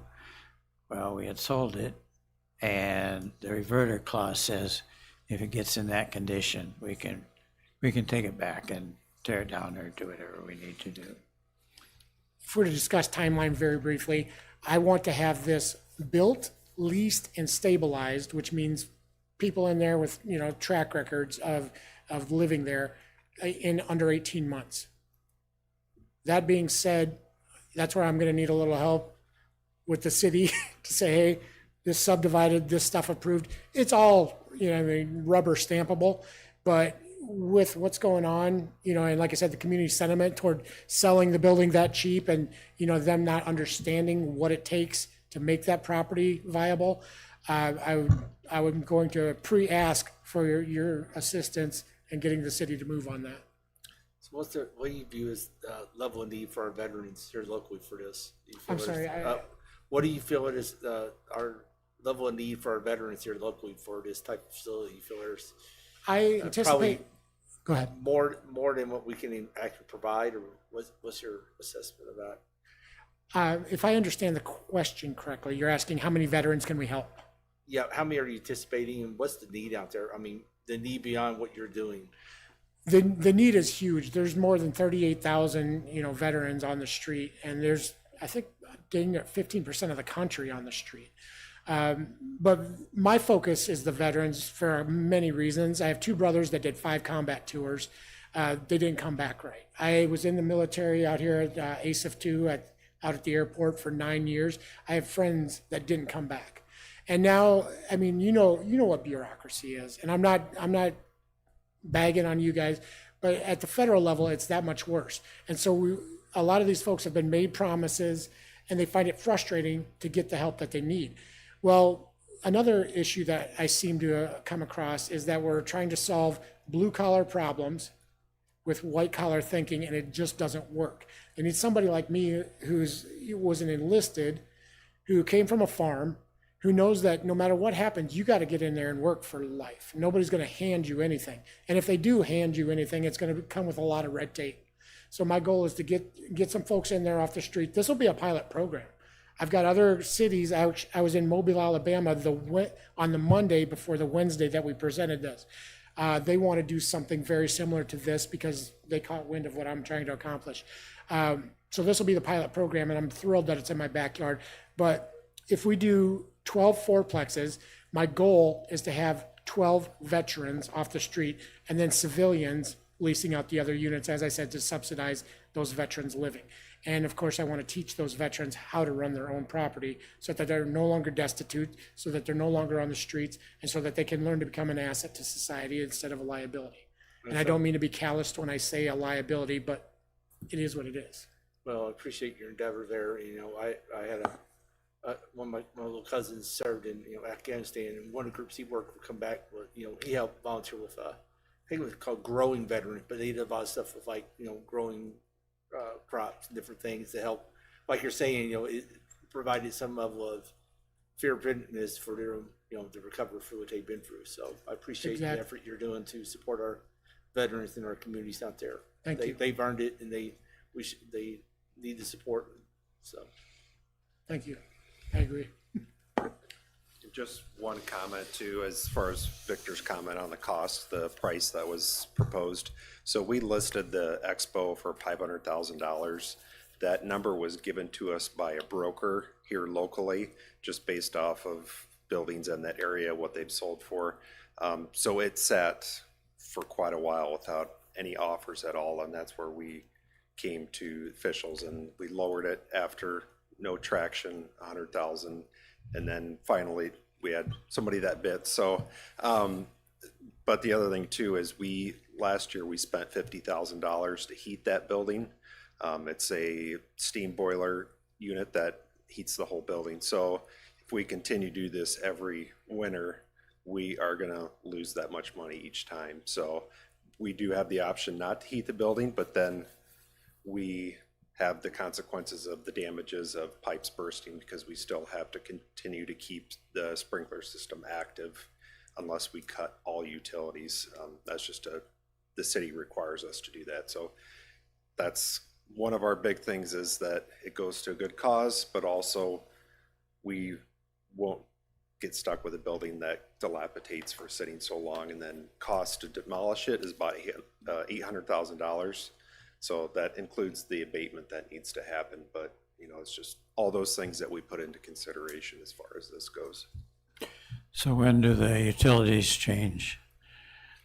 At the close. As soon as we close. Closing is pending board approval, of course, but it's the end of September. It was actually 90 days from approval, because I need that time. That's right, correct, yes, yep, thank you. I'm sorry, I do have one more question. Who is partnering with you to make sure, like, the additional services that, our veterans need? Who are your partners, if you don't mind me asking, to help you fulfill this project? Sure, thank you for that question. I do have a local CPA. I have two general contractors. One who's he's a money and general contracting partner out of Florida. His general contracting does not reciprocate to Iowa, but he's going to help oversee to make sure that everything is done, at the highest and best use, but the lowest cost. As far as the other outside services, those are areas where I've already had conversations with ISU extension offices, Hawkeye Community College for the greenhousing. And like I said, I spoke with Martin Brothers. They're interested about that part. For the health services, going right across the street, literally to the VA there. But I would love to have some in-house. And so I actually even, I took contact information, from the folks that were here tonight, because I would love to have somebody in-house in the commercial portion at the lower side to help facilitate, just a familiarity, which would make make folks more comfortable with using the service. Those details admittedly are to be ironed out, but I'm open to any collaboration. All right, good questions. Any more? All right. All those in favor of approving the superintendent's recommendation state aye. Aye. Any opposed? Chair votes aye, motion carried. Thank you. Thank you, guys. Luck to you. Yeah, I hate to use that word. I couldn't. It's been a long day for me. I do hate to use that word. Godspeed to you.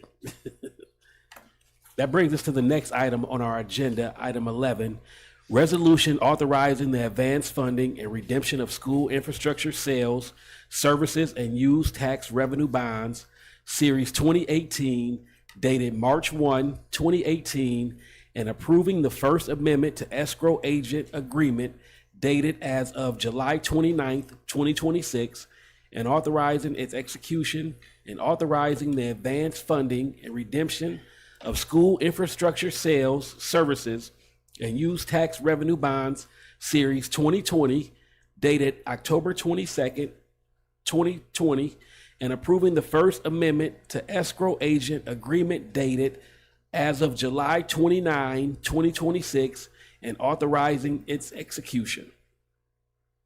So moved. I gotta get the recommendation on that. All right. That was just the title. Oh, just the title. Oh, goodness. Right.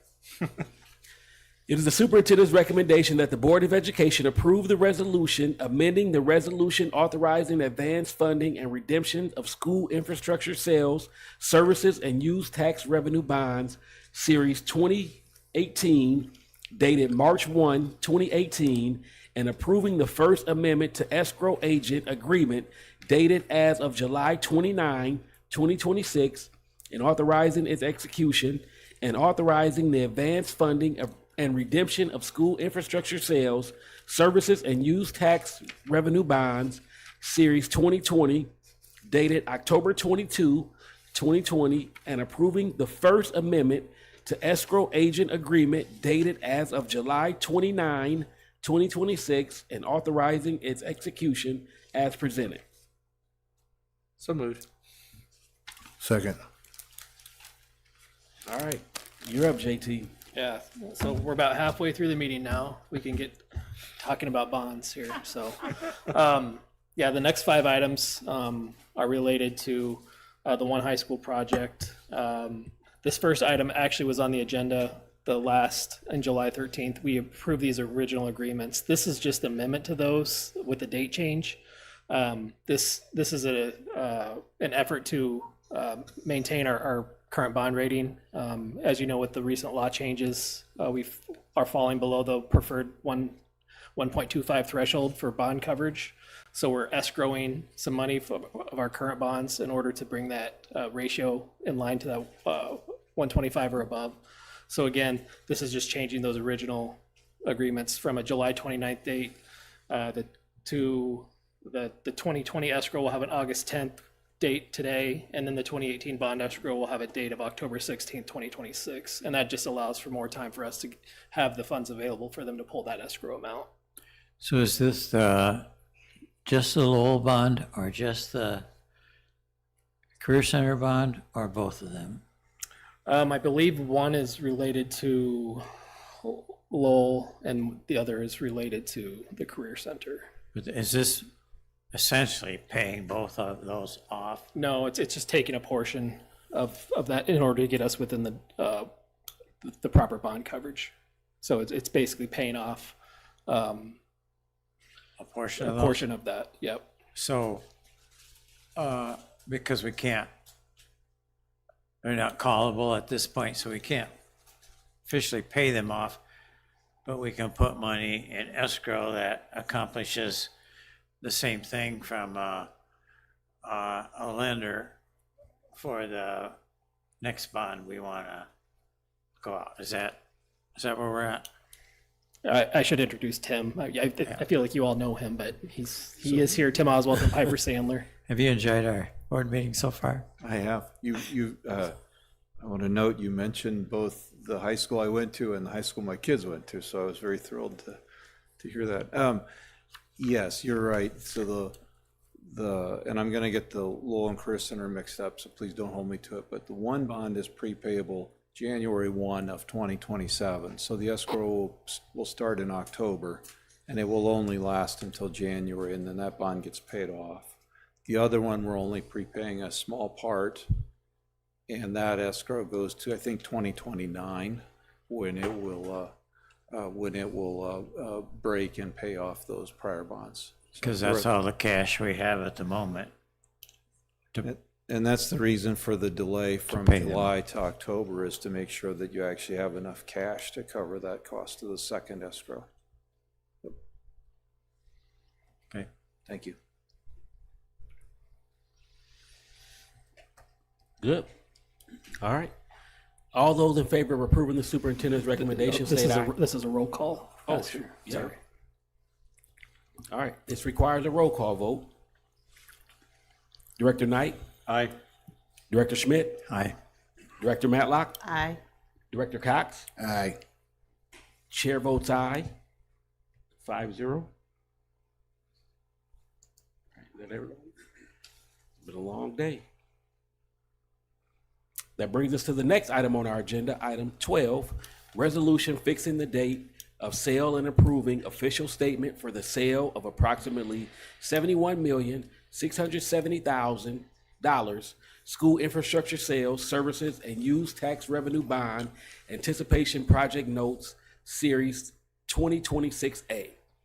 It is the superintendent's recommendation that the Board of Education approve the resolution fixing the date of sale and approving official statement for the sale of approximately $71,670,000 in school infrastructure, sales, services, and use tax revenue bond anticipation project notes, Series 2026A, as presented. Need a motion? So moved. Second. All right. Yeah, and again, I'm going to let Tim kind of summarize. He's going to talk about probably all of these action items at once. They relate to the bands that we've talked about in the past, and there's going to be 2 series, and he'll kind of explain kind of the mechanics of why. So try and give you the Cliff's version of this. The IRS rules that govern tax exempt debt provide that tax exempt bond money must be spent within 3 years of when you borrowed it. The portion of this bond anticipation note, the proceeds of that are going to actually be on the district's hands for up to 5 years. And so they're beyond the 3-year limitation that the IRS prescribes. And so because of that, we have to treat a portion of the issue as taxable. It affects the interest cost, but otherwise has no impact to the district. And so the 2 goofy numbers total $77.8 million in total, and that's the remaining authority from the 165 you voted on, minus the bonds that we sold last year. So the total of the 2 is the remaining authority. However, I'm trying to calculate how much fits in this bucket and how much fits in that bucket, and keep the taxable as inexpensive as possible. Doing okay? So what portion, is it 50% taxable or 10% or 90%? It's a little under 10. It's about 6 million out of the 78 is taxable. Okay. Yep. And I was thinking the latest numbers is we needed like 66 million to finish the project. How come we're at 71? Because you've got to capitalize, it's a bond anticipation note, and so you've got to set aside the interest cost to pay the note from now until it pays off. So you're capitalizing up 5 years worth of interest cost to bridge the gap from now till 2031. That's why that number gets to be so big. Now, I'm not a big fan of capitalized interest, but I would want to remind you, you're paying interest one way or the other. This is not an added cost. It is just setting aside the money up front in order to cover a cost that we were going to incur over time anyway. So the bottom line is this series of recommendations finishes the project. That's the goal, yeah. This gives us enough money to open the door on the first day. Yeah. Okay. It's kind of important. Everybody kind of perked up after almost 4 hours. I can see. And that's just going to take one bond anticipation note. That's what we're working towards, yeah. Okay. Yeah. So there's 4 action items remaining. The first two are setting the date and approving the official statement. So that's the resolution that you just read. There'll be 2 of those, one for the tax exempt and one for the taxable. They're otherwise identical except for the dollar amount. So you gave the cliff notes on all, just to be clear, right? So far, I do want to hit the last 2 resolutions, but Okay. I thought I might wait until you get to those 2. Yep, sounds good. Sounds good. All right, I gotta make sure I'm on the right one. Are there any questions on that? Just for you, Tim, the agenda, the order is we're doing the two action items related to the 71 million. So we're approving the official statement of the 71 So I million got first. it backwards, don't I? Yeah, and Okay. then we're approving the actual. Okay, so I covered 1 and 3, and I need to cover 2 and 4. Okay, got it. So now y'all confusing me. So we're on item 12, which is to set the date. Is that right? Right. That's Okay. what I have. All right. Look. And this requires a roll call vote as well. Director Cox? Is there a motion? Yay. Do we? Already put a motion on the table. All right. Hey.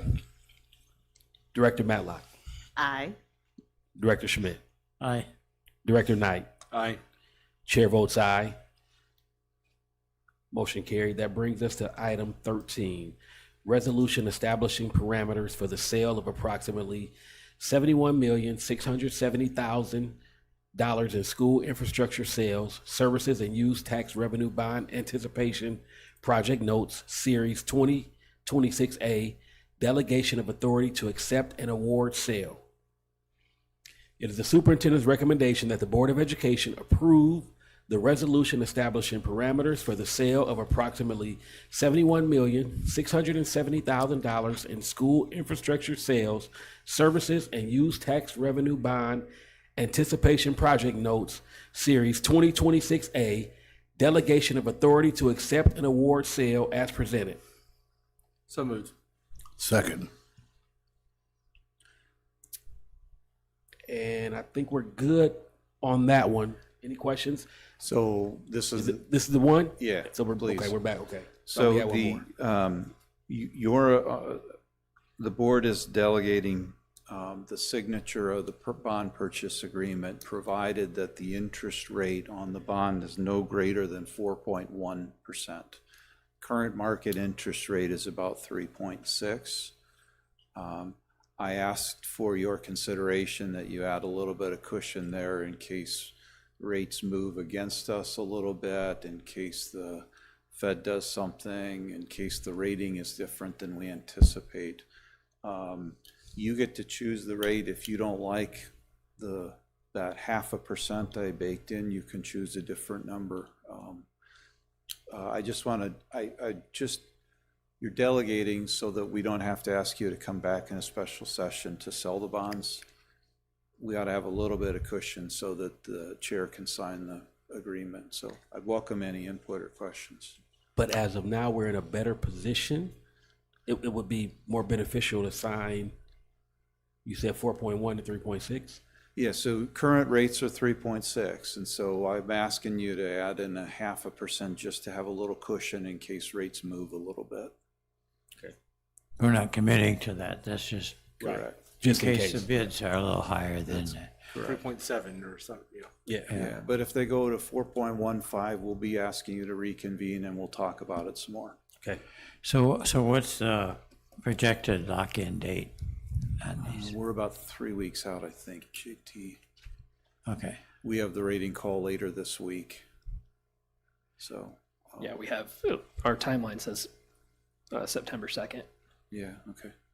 So is it the same situation as last time where day of the week matters and we should have a special meeting within 24 hours of the bids? So this parameters resolution takes away the need to ask for that special meeting. Day of the week does matter, but you're delegating to JT the authority to sign as long as the rate is not above 4.1%. So there won't be a needed special board meeting. As long as it's under as long as it's 4.1 or under. Correct. If it's 4.1 and a half, then it would have to. We'll come back. Okay. Yeah. So you don't need to ask her, he's delegating to JT? Well, actually, it may say, I think it may be at Astor, now that you say that. Yeah, I think. Yeah, I think it is. Yeah. Yeah. Okay. But as long as it's 4.1 or under. Correct. Yeah. Okay. All right. I got it. Are there any more questions? All those in favor of approving the superintendent's recommendation, state aye. Aye. Oh, jeez. If I told y'all, that I won't go there. This requires a roll call vote as well. Director Knight? Aye. Director Schmidt. Aye. Director Cox. Aye. Director Matlock. Aye. Chair's aye. Motion carried. Y'all give me a little grace. I got off the highway at 4:20. Wow. I know. You were praying. That brings us to the next item on our agenda. 15. You still got All one right. more of these. Item 15, resolution establishing parameters for the sale of approximately, I think we're at 14. 14. No, we just did that one. No, 14 is the 6 billion version. Yeah. Oh, We're doing the, The date for the 6 billion. all right, 14. gotcha. I was on 15 too, so. Item 14, resolution fixing the date of sale and approving of official statement for the sale of approximately $6,110,000 in school infrastructure sales, services, and use tax revenue bond anticipation project notes, Series 2026B.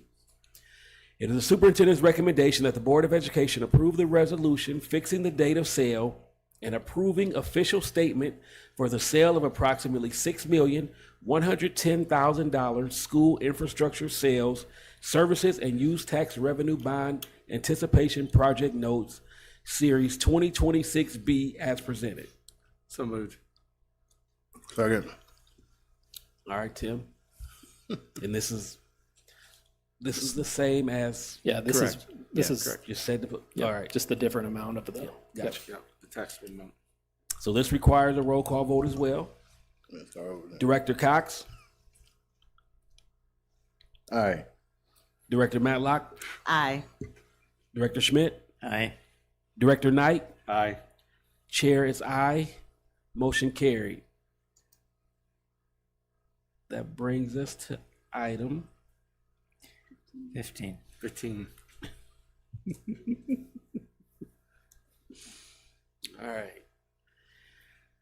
Item 15, resolution establishing parameters for the sale of approximately $6,110,000 taxable school infrastructure sales, services, and use tax revenue bond anticipation project notes, Series 2026B, delegation of authority to accept and award sale. It is the superintendent's recommendation that the Board of Education approve the resolution establishing parameters for the sale of approximately $6,110,000 taxable school infrastructure sales, services, and use tax revenue bond anticipation project notes, Series 2026B, delegation of authority to accept and award sale as presented. So moved. Second. So the interest rates on this, you mentioned 3.6 and 4.1, so these are anticipated to be somewhat higher because they're taxable. Correct. So the current market interest rate is about 4.8. So I've asked you for a max rate of 5.3, which again is 0.5% higher. That's a lot. Smaller amount, but geez, still. Okay. This requires a roll call vote as well. Director Knight, Aye. Director Schmidt, Aye. Director Matlock, Aye. Director Cox. Aye. Chair is aye. Motion carried. I think that's it for you, young man. We appreciate your patience during our long meeting. Thank you for all your work on this as well. Yeah, thanks, JT. This brings us to item 16, board policy changes, second reading.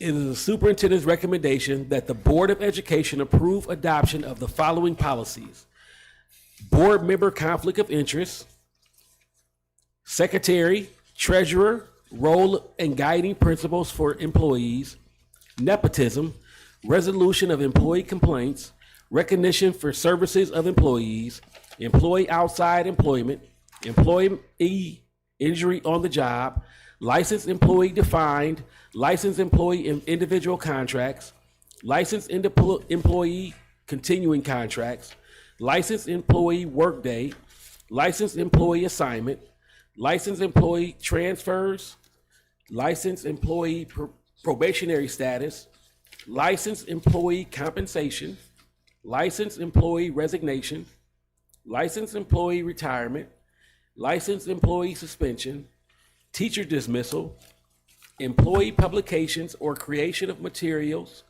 substitute teachers, summer school licensed employees, education associate, classified employee defined, classified employee licensing certification, classified employee assignment, classified employee transfers, classified employee compensation, classified employee wage and overtime compensation, classified employee tax sheltered program, classified employee retirement, classified employee suspension, classified employee dismissal, classified employee reduction in force, recognition of bargaining unit, student teachers, compulsory attendance ages, chronic absenteeism and truancy, open enrollment transfers, procedures as ascending district, open enrollment transfers, procedures as a receiving district, homeless children and youth, voluntary student transfer program, transfer of students within district special permission, student complaints and grievances, law enforcement, student contact, pilot experimental innovative projects, student field trips and excursions, transfer of funds, financial records, fiscal management, debt management, purchasing or bidding, expenditures for a public purpose, federal awards compliance, time and effort reporting,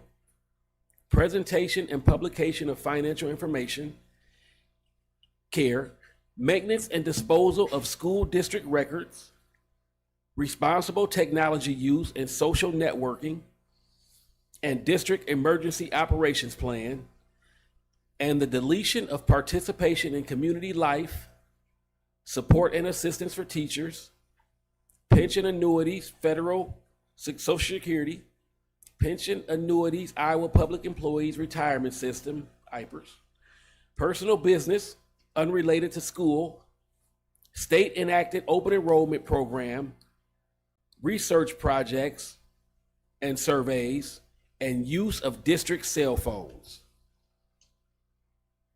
And these are the second reading. And our own Lee Schmidt, assistant to the superintendent, board secretary, can answer any questions. Thank you. So y'all get the easy part. The motion on. That's the mo. Okay, so moved. Second. All right. So, and we've had 2 weeks to go over these. Yes, if there were any questions. So, all those in favor of approving the second reading or the superintendent's recommendation, state aye. Aye. Any opposed? Chair votes aye. Motion carried. All right. That ends our action items for the evening. On to the superintendent report with Dr. Smith. I'll be quick here.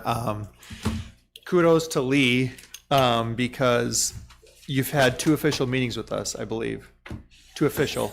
The first one was the shortest in Waterloo Schools history. And the second one, not the longest, but it was up there. So you've done it on yourself. So congratulations. But no, thanks to all the people who stuck around. We had Tom was here, we had Sheena who was here, we had just people who, it's long nights and we appreciate it. So thank you to everybody who spoke tonight, students, staff, partners, everyone who's here. So thank you. Thank you, Dr. Smith. Tonight, we'll start with Director Cox. Nothing to say today. Thank you, Director Cox. Director Matlock. Add up here. Okay, I will keep this brief, but just shout out to the 1619 Freedom School for an excellent read-in that they had on July 18th. I love that I wasn't able to go to the first one. They're keeping me busy reading these banned books. And more information to come. They're very good books, and I just feel like we need to have more conversation about that, because some of them I'm questioning why they're even banned. But okay, we'll get there.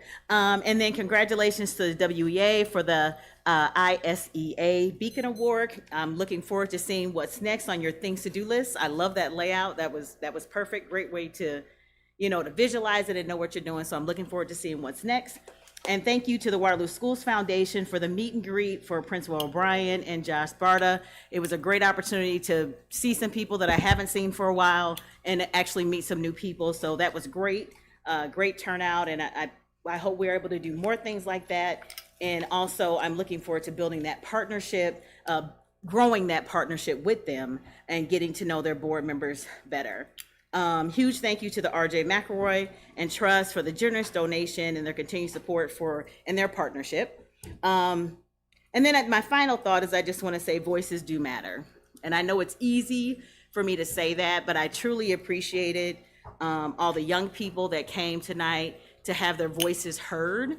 That's one of the things that I was concerned about early on in the process, is not hearing the young people's voices. So I appreciate that. Now I have a plea for the adults, because I know I had to work with my son. He's 22 now. When you use your voice and sometimes you don't get what you want, who's there to walk alongside of them, to help guide them through the processes? When you use your voice and you may not get the answer that you want. What does that look like for our young people? I have to say I am concerned about that. Because we don't know how this is gonna turn out. And there's a lot of changes and pivoting and different things that have to happen along the way that our young people are gonna need us to look out for them, listen to them, but then also guide them through those processes when things don't necessarily go their way. Because one of the things, one of the reasons when Director Williams asked me to be on this board, one of the reasons I said yes is because of my student first attitude. I'm starting my 28th year at Wartburg College, and the only reason why I do that is because of the students that I work with every day. So the decisions that we make at this table, we try our best to make the best decisions for our young people. Each and every one of us, board members, administrators, teachers, all of us, we are doing our best to make the best decision for all of our students. But sometimes when it doesn't go, when you don't see it that way, or what you want, it doesn't happen, that doesn't mean we don't care. And I don't want to hear that. I don't want to hear that, because we have a lot of decisions to make. And I've heard that. I've heard that people don't care about these kids. I totally care about these kids. This is my community. I'm looking at this project as one of the most monumental projects that we have going on in this community. It could change the entire view of Waterloo. That divide between the east and west side of our town has been there. I am 54 years old, and that divide was here when I was a child. I felt it. I see it. When I got my first job in this community, I felt it when people told me they didn't want to come to the east side of Waterloo for a meeting that happened at 7 o'clock at night. We're doing something big, and I am challenging all of us to make sure that we're doing our homework. We're listening, we're asking questions, and if you don't ask the questions, you're not going to get the answers. So come to the table, have the meeting, come with an open mind, have discussions so we can make the best decision possible for our kids and for our community, for our teachers, and for everyone that's involved in this. So, thank you. Thank you, Director Matlock.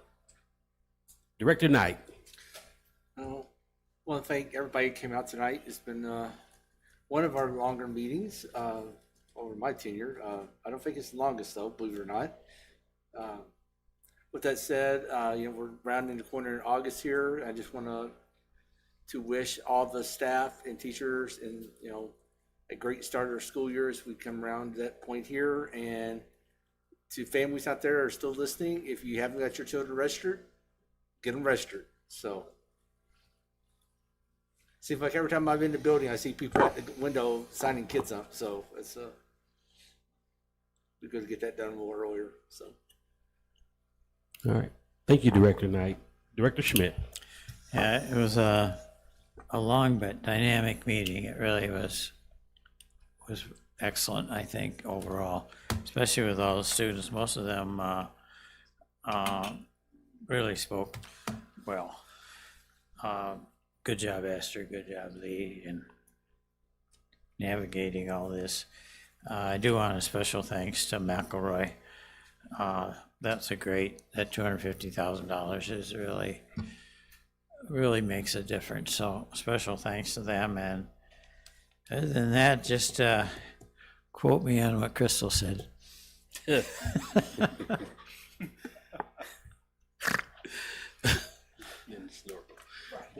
Thank you.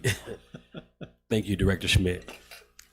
I as well want to thank the RJ McElroy Fund. I know that this meeting, and we kind of knew or anticipated it would be high energy and well attended. But I don't want to ever lose focus on the totality of the district. And I heard it spoke earlier, a lot of what we've been discussing is athletics. And that was the farthest thing away from what the one high school was supposed to provide. It was supposed to be a restructuring of how we educate our students with a 6, 7, 8, 9, 10, 12 comprehensive building.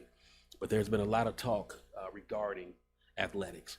So with the RJ McElroy Fund and the students that participate in robotics or Lego League and those of that nature, we don't want to lose sight of that as well. So huge thank you to the RJ McElroy Fund, Miss Erin Sale, and that whole team that puts that together as well, because those students matter as well. Congratulations to ISEA and the Beacon Award, huge accomplishment. I as well want to, I'm looking forward to all the great things and the partnerships with WEA and the rest of the organizations as well that support our students in our schools. I do want to talk a little bit about the athletics and huge shout out. One, I want to take time to direct this to Coach Lonnie Moore and Coach DeCarlos Anderson, because myself personally, I couldn't imagine going through this process while getting ready for a season, with it being 3 weeks on the horizon. So to those coaching staffs and those players and those families, make sure you stay focused on your task ahead. All the work and time that you've put in with your programs, that doesn't go unnoticed as well. So stay focused on the task at hand and having the best possible season that you can have. And that goes for the volleyball program as well, and all the fall sports. Keep fighting. Let the adults eventually get this right or make the decision that will be what we'll do going forward. But for those coaching staff and those students, just keep your eyes on whatever goals that you have for this year. What else? The next board meeting will be the first day of school for kindergarten, first, second, sixth, and ninth graders, which will be on August 24th. That will be the next time we'll be in this boardroom. August, we still have the rolling start, so the first day for 3rd, 4th, 5th, 7th, 8th, 10, 11, 12 will be on August 25th, which is that Tuesday. On September 7th, Labor Day, all offices and buildings will be closed. I think that may be it. So at 9:08, can I get a motion to adjourn? So moved. Second? All those in favor state aye. Aye. Any opposed? Chair votes aye. Motion carried. We're adjourned.